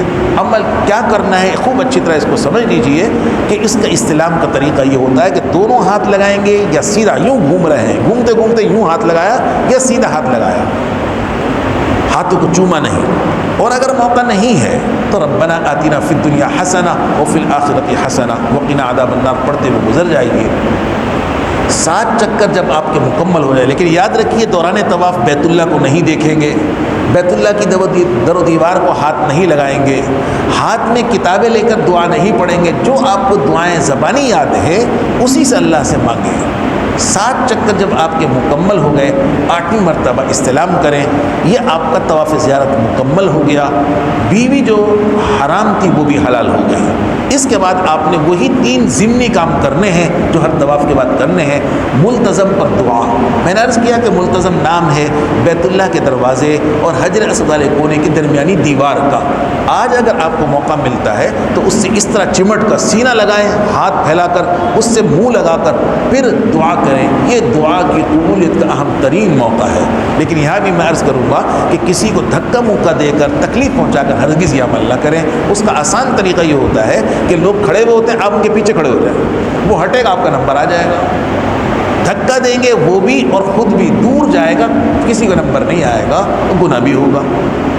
موقع نہیں ملتا تو اس کی سیٹ میں کہیں کھڑے ہو کر آپ دعا کر لیجئے. اس کے بعد دوسرا کام ہے مقام ابراہیم پر 2 رکعت ہیں. اس کے قریب آ کر 2 رکعت تحیۃ الطواف کی نیت سے آپ پڑھ لیں. تیسرا کام ہے زمزم پینا. وہیں ٹوٹیاں لگی ہوئی ہیں، کولر پانی کے بھرے ہوئے ہوتے ہیں. آپ پانی لے کر بیت اللہ کی طرف منہ کر کھڑے ہو کر بسم اللہ پڑھ کر دعا کے ساتھ پانی پئیں. ماء زمزم لما شرب لہ، حدیث میں فرمایا کہ جس دعا کے ساتھ زمزم پیا جاتا ہے وہ دعا قبول ہوتی ہے. تو شروع میں بھی دعا کریں، درمیان میں بھی دعا کریں، آخر میں بھی دعا کریں، خوب پئیں. حدیث میں فرمایا کہ مومن پیٹ بھر کر زمزم پیتا ہے، منافق چند گھونٹ سے اس کی آنتیں پھول جاتی ہیں، پیٹ پھول جاتا ہے اس کا. خوب پی اپنے اوپر بھی ڈالیں. یہ 3 کام آپ نے کر لیے. یہ آپ کا طواف زیارت 3 ضمنی کاموں کے ساتھ مکمل ہوا. اس کے بعد اب آپ حج کی سعی کے لیے آ جائیں. پہلے آپ نے عمرے کی سعی کی تھی، اب یہ حج کی سعی طواف زیارت کے بعد ہوتی ہے. جب حج کی سعی کے لیے جانے لگیں تو ایک مرتبہ پھر حجر اسود کا استلام کریں. یہ آپ کا 9واں استلام ہوگا. استلام کرنے کے بعد اب صفا سے نکلے، باب الصفا سے نکلے تو صفا مروہ آمنے سامنے 2 پہاڑیاں ہیں. تو یہاں صفا پر آپ آ جائیے. یہاں آ کر اللہ کی حمد و ثنا بیان کیجیے. پیچھے تک نہ جائیے، اتنا چڑھیں وہاں سے بیت اللہ نظر آئے. پیچھے تک جہاں پتھر پڑے وہاں نہ جائیں. لوگ چلے جاتے ہیں وہاں، بس وہ کھیل رہے ہوتے ہیں، وہ تفریح کی جگہ نہیں ہے. تو وہاں بس اتنا چڑھیں کہ وہاں سے بیت اللہ نظر آئے، اور پھر اللہ کی حمد و ثنا اور دعا کیجیے، اور پھر نیت کیجیے. آج نیت یہ کرنی ہے کہ میں حج کی سعی کے ساتھ چکر لگاتا ہوں. نیت کرنے کے بعد اب صفا سے مروہ کی طرف چلیں گے. بیچ میں ہرے ستون آئیں گے، اس کے اندر مرد ذرا تیزی سے جھپٹ کر چلیں، ستون نکل جائیں، اطمینان سے چلیں. خواتین اس پورے راستے میں اطمینان سے چلیں یہاں تک کہ مروہ پر پہنچ جائیں. مروہ پر بھی اتنا چڑھیں کہ بہت پیچھے تک رہ جائیں، وہاں سے بیت اللہ نظر نہیں آتا. قبلے کی طرف منہ کر کے اللہ کی حمد و ثنا، تکبیر و تہلیل اور دعا کیجیے. تو صفا سے مروہ 1 چکر، پھر مروہ سے صفا کی طرف آئیں گے.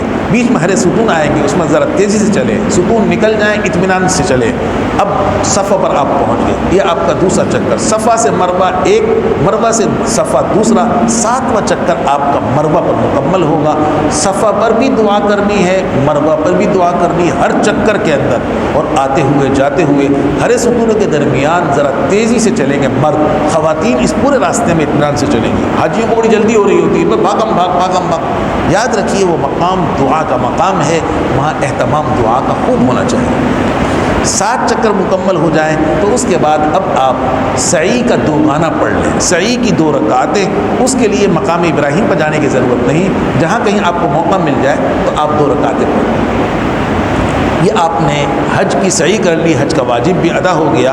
اس کے بعد اب آپ اگر یہ آپ رات کو عمل کر رہے تھے، اب رات ہی کو مکہ سے مینا دوبارہ آ جائے۔ آج 10 ذی الحجہ ہے، یہ 10 ذی الحجہ کے عمل ہیں۔ سب سے پہلے آپ نے بڑے شیطان کو کنکری ماری تھی، اس کے بعد قربانی کی، اس کے بعد سر کے بال کٹوائے، پھر طواف زیارت کے لیے مکہ آئے۔ اب اس کے بعد آپ آ جائیے مینا، رات مینا میں گزاریں گے۔ اگلے دن 11ویں تاریخ ہے، 11ویں تاریخ کو 11، 12، 13 تاریخ، تینوں تاریخوں میں کنکری تینوں شیطانوں کو ماری جاتی ہے، تینوں شیطانوں کو کنکری ماری جاتی ہے، لیکن یہ کنکری زوال کے بعد ماری جاتی ہے۔ تو اس واسطے آپ یہاں آ جائیے۔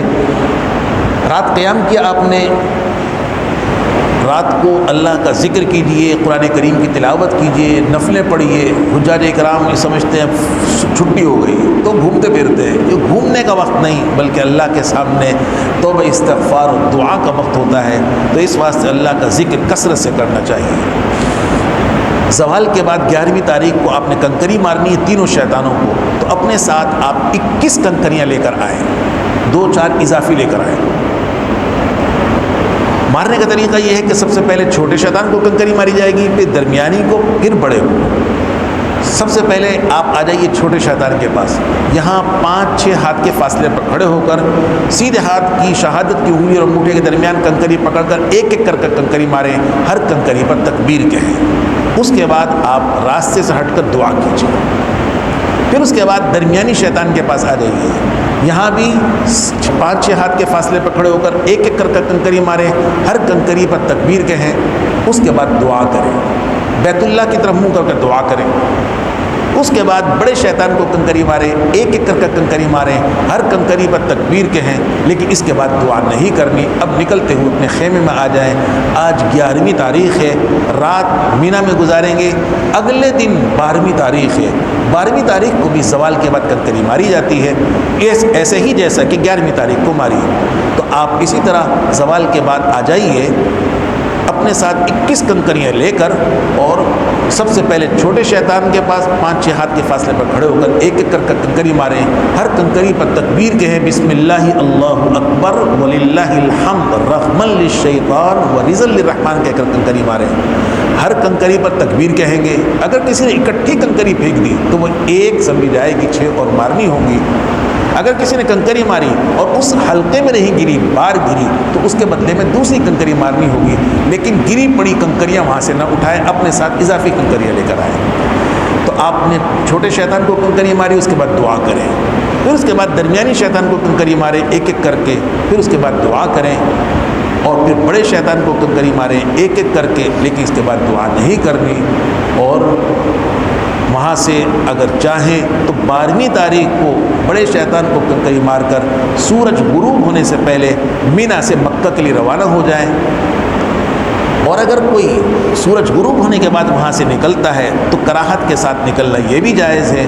ہاں البتہ اگر کوئی صبح صادق تک وہاں ٹھہرا رہا تو ایسی صورت میں 13ویں تاریخ کی کنکری مارنا بھی واجب ہو جائے گا، لیکن افضل یہ ہے کہ 13ویں تاریخ کو کنکری بھی ماری جائے، اور اس کے اندر بھی اسی طرح کنکری ماری جاتی ہے جس طرح 12ویں تاریخ کو کنکری ماری تھی۔ البتہ اتنی بات یہ ہے کہ اگر کوئی زوال سے پہلے کنکری مارتا ہے 13ویں تاریخ کو تو اس کی اجازت ہے کراہت کے ساتھ، لیکن آج کل معمول یہی ہے 12ویں تاریخ کو کنکری مار کر لوگ مکہ آ جاتے ہیں۔ آپ مکہ آ گئے، مینا کا کام مکمل ہو گیا۔ جب تک آپ کا قیام مکہ میں ہے تو کثرت سے آپ نفلی طواف کیجئے اور کچھ نفلی عمرے بھی کیجئے۔ نفلی عمرے بھی کیجیے۔ عمرے کا طریقہ یہ ہے کہ آپ مسجد عائشہ سے احرام باندھیں، عمرے کا جیسے یہاں سے عمرے کا احرام باندھ کر کے، اور آ کر وہی تینوں کام کر لیں، بیت اللہ کا طواف، صفا مروہ کی سعی، اور سر کے بال منڈوا لیں۔ یاد رکھیے کہ سر پر بال بالکل نہیں ہیں، یہ باریک ہیں، تو ایسی صورت میں اس طرح پھروانا واجب ہے۔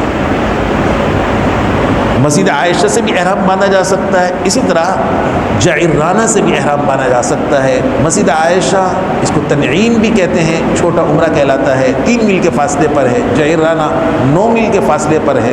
اسی طرح اگر کوئی جدہ گیا ہے اور جدہ سے وہ آ رہا ہے، وہاں سے بھی عمرے کا احرام باندھ سکتے ہیں۔ 2-4 آپ نفلی عمرے بھی کیجئے اور نفلی طواف کثرت سے کیجئے۔ جب تک آپ مکہ مکرمہ میں ہیں تو کثرت سے اس کا اہتمام کریں۔ جس دن آپ کی روانگی ہے، واپسی ہے مکہ سے، اگر آپ حج سے پہلے مدینہ طیبہ گئے ہیں تو حج کے بعد اب وطن واپس آئیں گے۔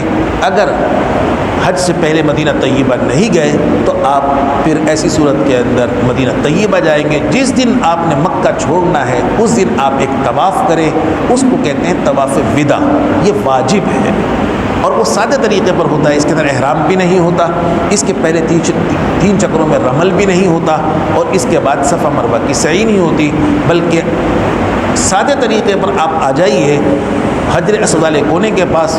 حجر اسود والا کونا اپنی دائیں جانب میں رکھیں اور نیت کریں، میں طواف وداع کے 7 چکر لگاتا ہوں، اے اللہ اس کو آسان فرما، قبول فرما۔ 7 چکر لگائیں، ہر چکر کے اندر حجر اسود کا استلام کیجئے، اور 7 چکر مکمل ہونے کے بعد 8ویں مرتبہ استلام کیجئے۔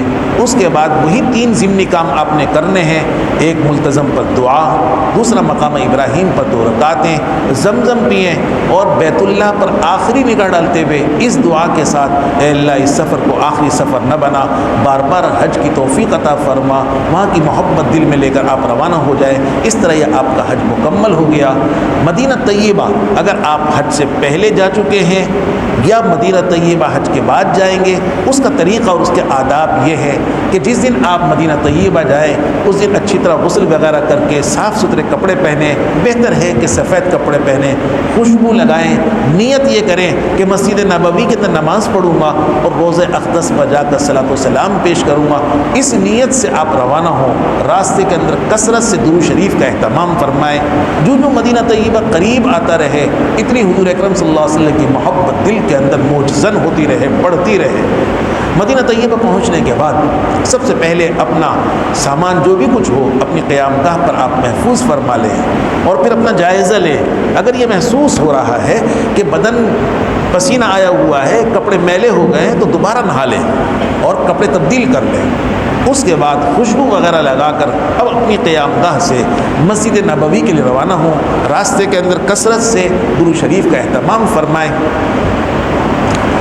مسجد نبوی پہنچنے کے بعد اگر معلوم ہے تو باب جبریل سے داخل ہونا افضل ہے، باب جبریل سے داخل ہونا افضل ہے، دوسرے دروازوں سے بھی داخل ہو سکتے ہیں۔ جب آپ مسجد میں داخل ہوں تو اس کا اہتمام فرمائیں کہ سیدھا قدم رکھ کر دعا پڑھ کر مسجد میں داخل ہوں۔ مسجد نبوی یوں تو ساری کی ساری اللہ کی رحمتوں کا گہوارہ ہے، لیکن اس کے چند مقامات، مخصوص مقامات ہیں۔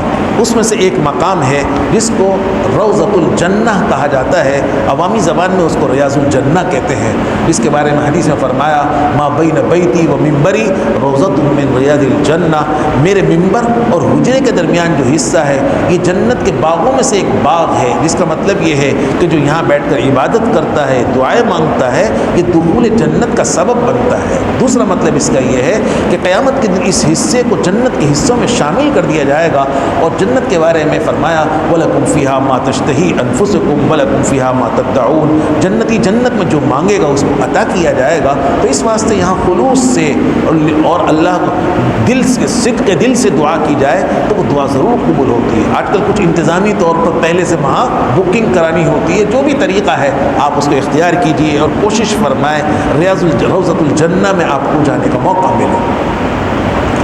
اسی طرح مسجد نبوی کے ایک چبوترا ہے صفہ، جو سب سے پہلی دینی درسگاہ ہے، حضور اکرم صلی اللہ علیہ وسلم سب سے پہلے معلم، صحابہ اکرام سب سے پہلے وہاں کے شاگرد ہیں۔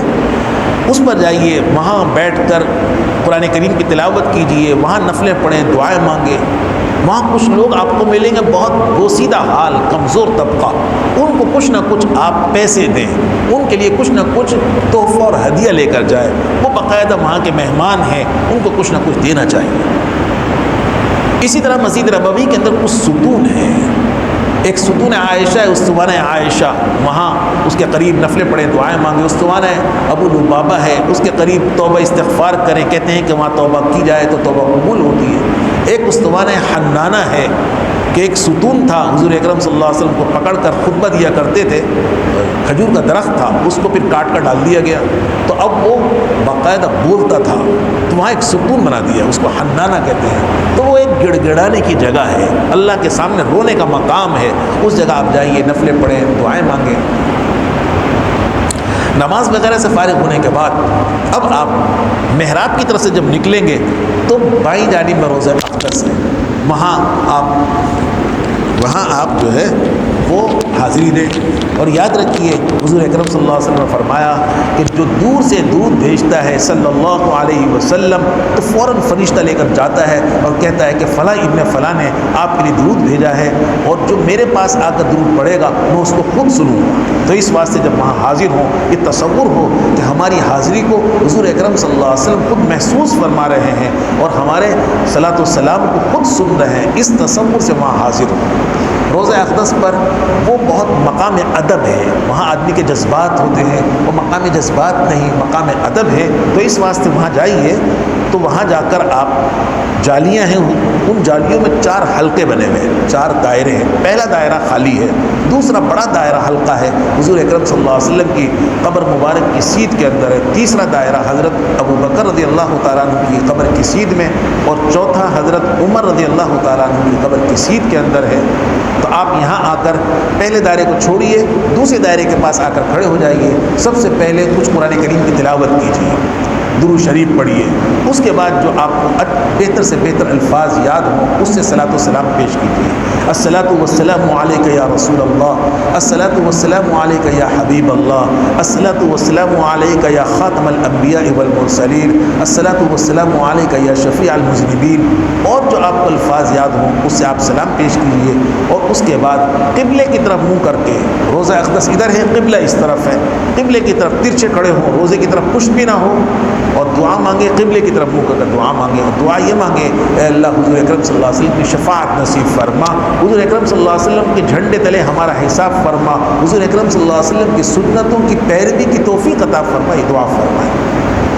اس کے بعد تھوڑا سا آگے ہٹیں گے تو حضرت ابو بکر رضی اللہ تعالیٰ عنہ کی قبر مبارک ہے، تو ان کی سیدھ میں کھڑے ہو کر یہاں بھی کچھ قرآن کریم کی تلاوت کیجیے، ایصال ثواب کیجیے، اور سلام پیش کیجیے۔ السلام علیک یا خلیفۃ رسول اللہ، السلام علیک یا امیر المؤمنین، السلام علیک یا صاحب الغار، اور جو آپ کو بہتر سے بہتر الفاظ یاد ہوں اس سے سلام پیش کیجیے۔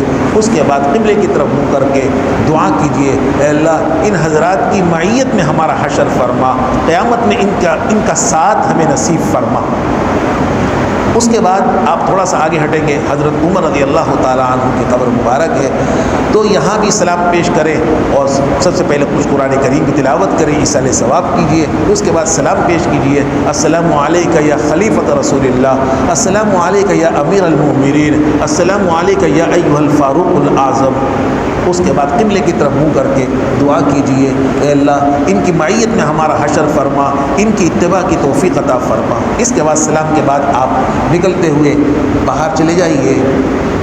مدینہ طیبہ میں مسجد نبوی کے بعد سب سے اہم مسجد قباء ہے، وہاں بھی حاضری دیں۔ حضور اکرم صلی اللہ علیہ وسلم ہفتے میں 1 مرتبہ کم سے کم تشریف لے جاتے تھے، قرآن کریم نے باقاعدہ حکم دیا، تو وہاں آپ جا کر نفلیں پڑھیے۔ 2 رکعت پڑھنا ایک عمرے کا جو ثواب رکھتا ہے، تو اس واسطے وہاں حاضری دیں۔ اسی طرح مسجد جمعہ ہے، مسجد ذوالقبلتین ہے، ان مساجد کے اندر حاضری دیں۔ مدینہ طیبہ کے اندر ایک مشہور قبرستان ہے جو جنت البقیع، وہاں جا کر ایصال ثواب کیجیے۔ اسی طرح چھوٹا سا قبرستان ہے شہداء احد کا، وہاں بھی حاضری دیجیے۔ یاد رکھیے جہاں بھی کہیں جائیں تو اس کی کوشش کیجیے کہ آپ کی کوئی نماز مسجد نبوی کی فوت نہیں ہونی چاہیے۔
اور جہاں بھی قبرستان میں جائیں اس کا خیال رکھیے کہ کوئی شرکی عمل نہ ہو، سنت کے مطابق قبرستان کے اندر ایصال ثواب کریں۔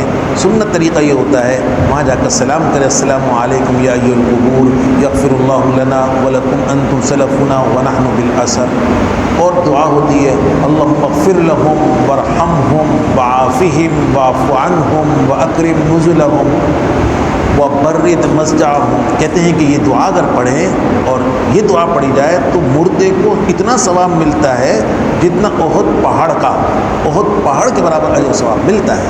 تو سب سے بہترین اجر و ثواب ایصال ثواب کا طریقہ یہ دعا ہے۔ یہ کوشش کیجئے آپ دعا پڑھیں، اور پھر اس کے بعد دوسرا نمبر ہے کچھ نہ کچھ صدقہ خیرات کریں اور دعا کریں اللہ اس کو قبول فرما، اس کا ثواب ان کو پہنچا، ان کی معیت میں ان کا ساتھ ہمیں قیامت میں نصیب فرما۔ اس کے بعد تیسرا درجہ ہے کہ وہاں کچھ قرآن کریم کی تلاوت کریں، اور تلاوت کرنے کے بعد دعا کریں اللہ اس کو قبول فرما اور ان کا ثواب ان کو پہنچا، اور کل قیامت کے دن ان کی معیت میں ہمارا حشر فرما۔ یہ دعا کیجئے۔ اس کے بعد کوشش یہ کیجئے جب بھی کہیں زیارات کے لیے جائیں تو مسجد نبوی ہو یا مسجد حرام، اس کی کوئی نماز فوت نہیں ہونی چاہیے۔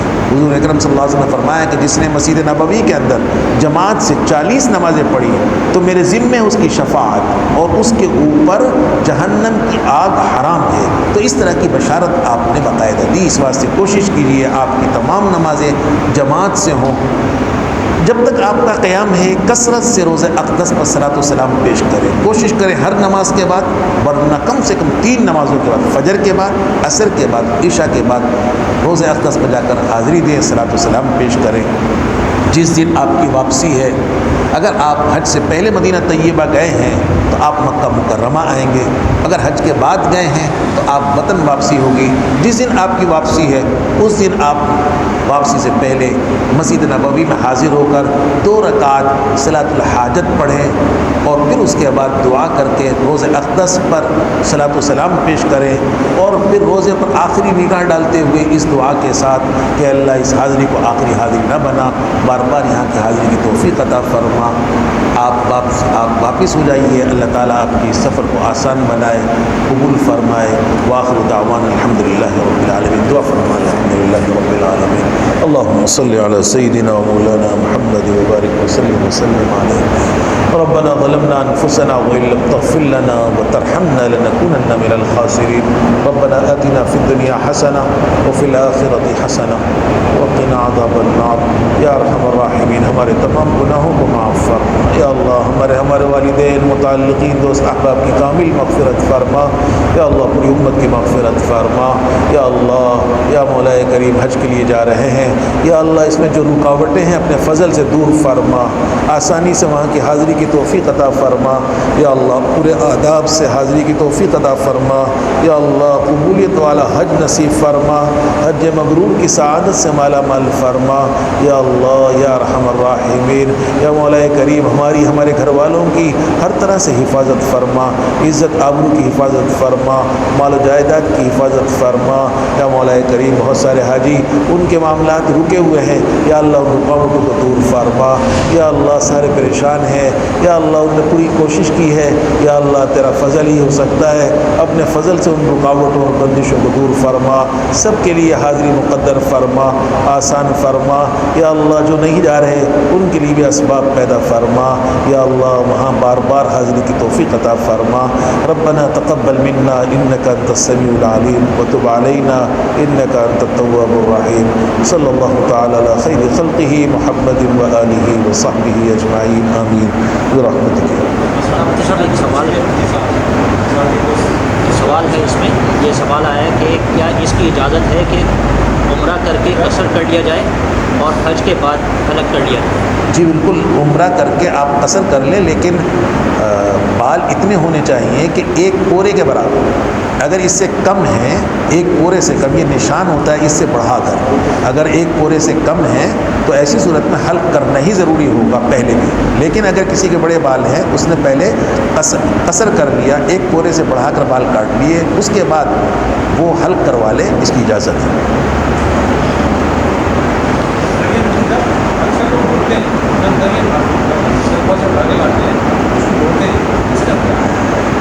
دیکھیے مزدلفہ سے جو کنکریاں لے کر آتے ہیں، اگر اس کے اوپر کوئی گندگی لگی ہوئی ہے، میٹ لگی ہوئی ہے، تو اس کو دھو لے، اس کو دھو لے، لیکن اگر وہ صاف ہے تو پھر دھونے کی ضرورت نہیں۔ لیکن اگر کسی کی طبیعت کے اندر یہ بات ہے کہ بھئی تھوڑی سی اطمینان کر لے تو پانی ترا لے، کیونکہ پاکی دھو کر بھی ہوتی ہے، پاکی دھوپ پڑنے سے بھی ہوتی ہے۔ البتہ کوئی ظاہری طور پر نجاست لگی ہوئی ہو تو اس کو بہرحال دھو لیا جائے۔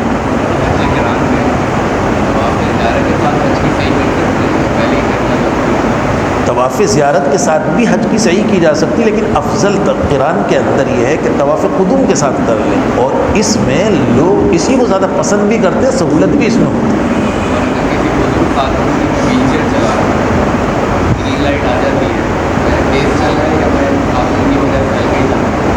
وہ دیکھیے اس کے اندر اس طرح آپ چلیں کہ تھوڑا سا قدم تیز چلا لیں، اور تاکہ ویل چیئر کو کوئی نقصان نہ ہو۔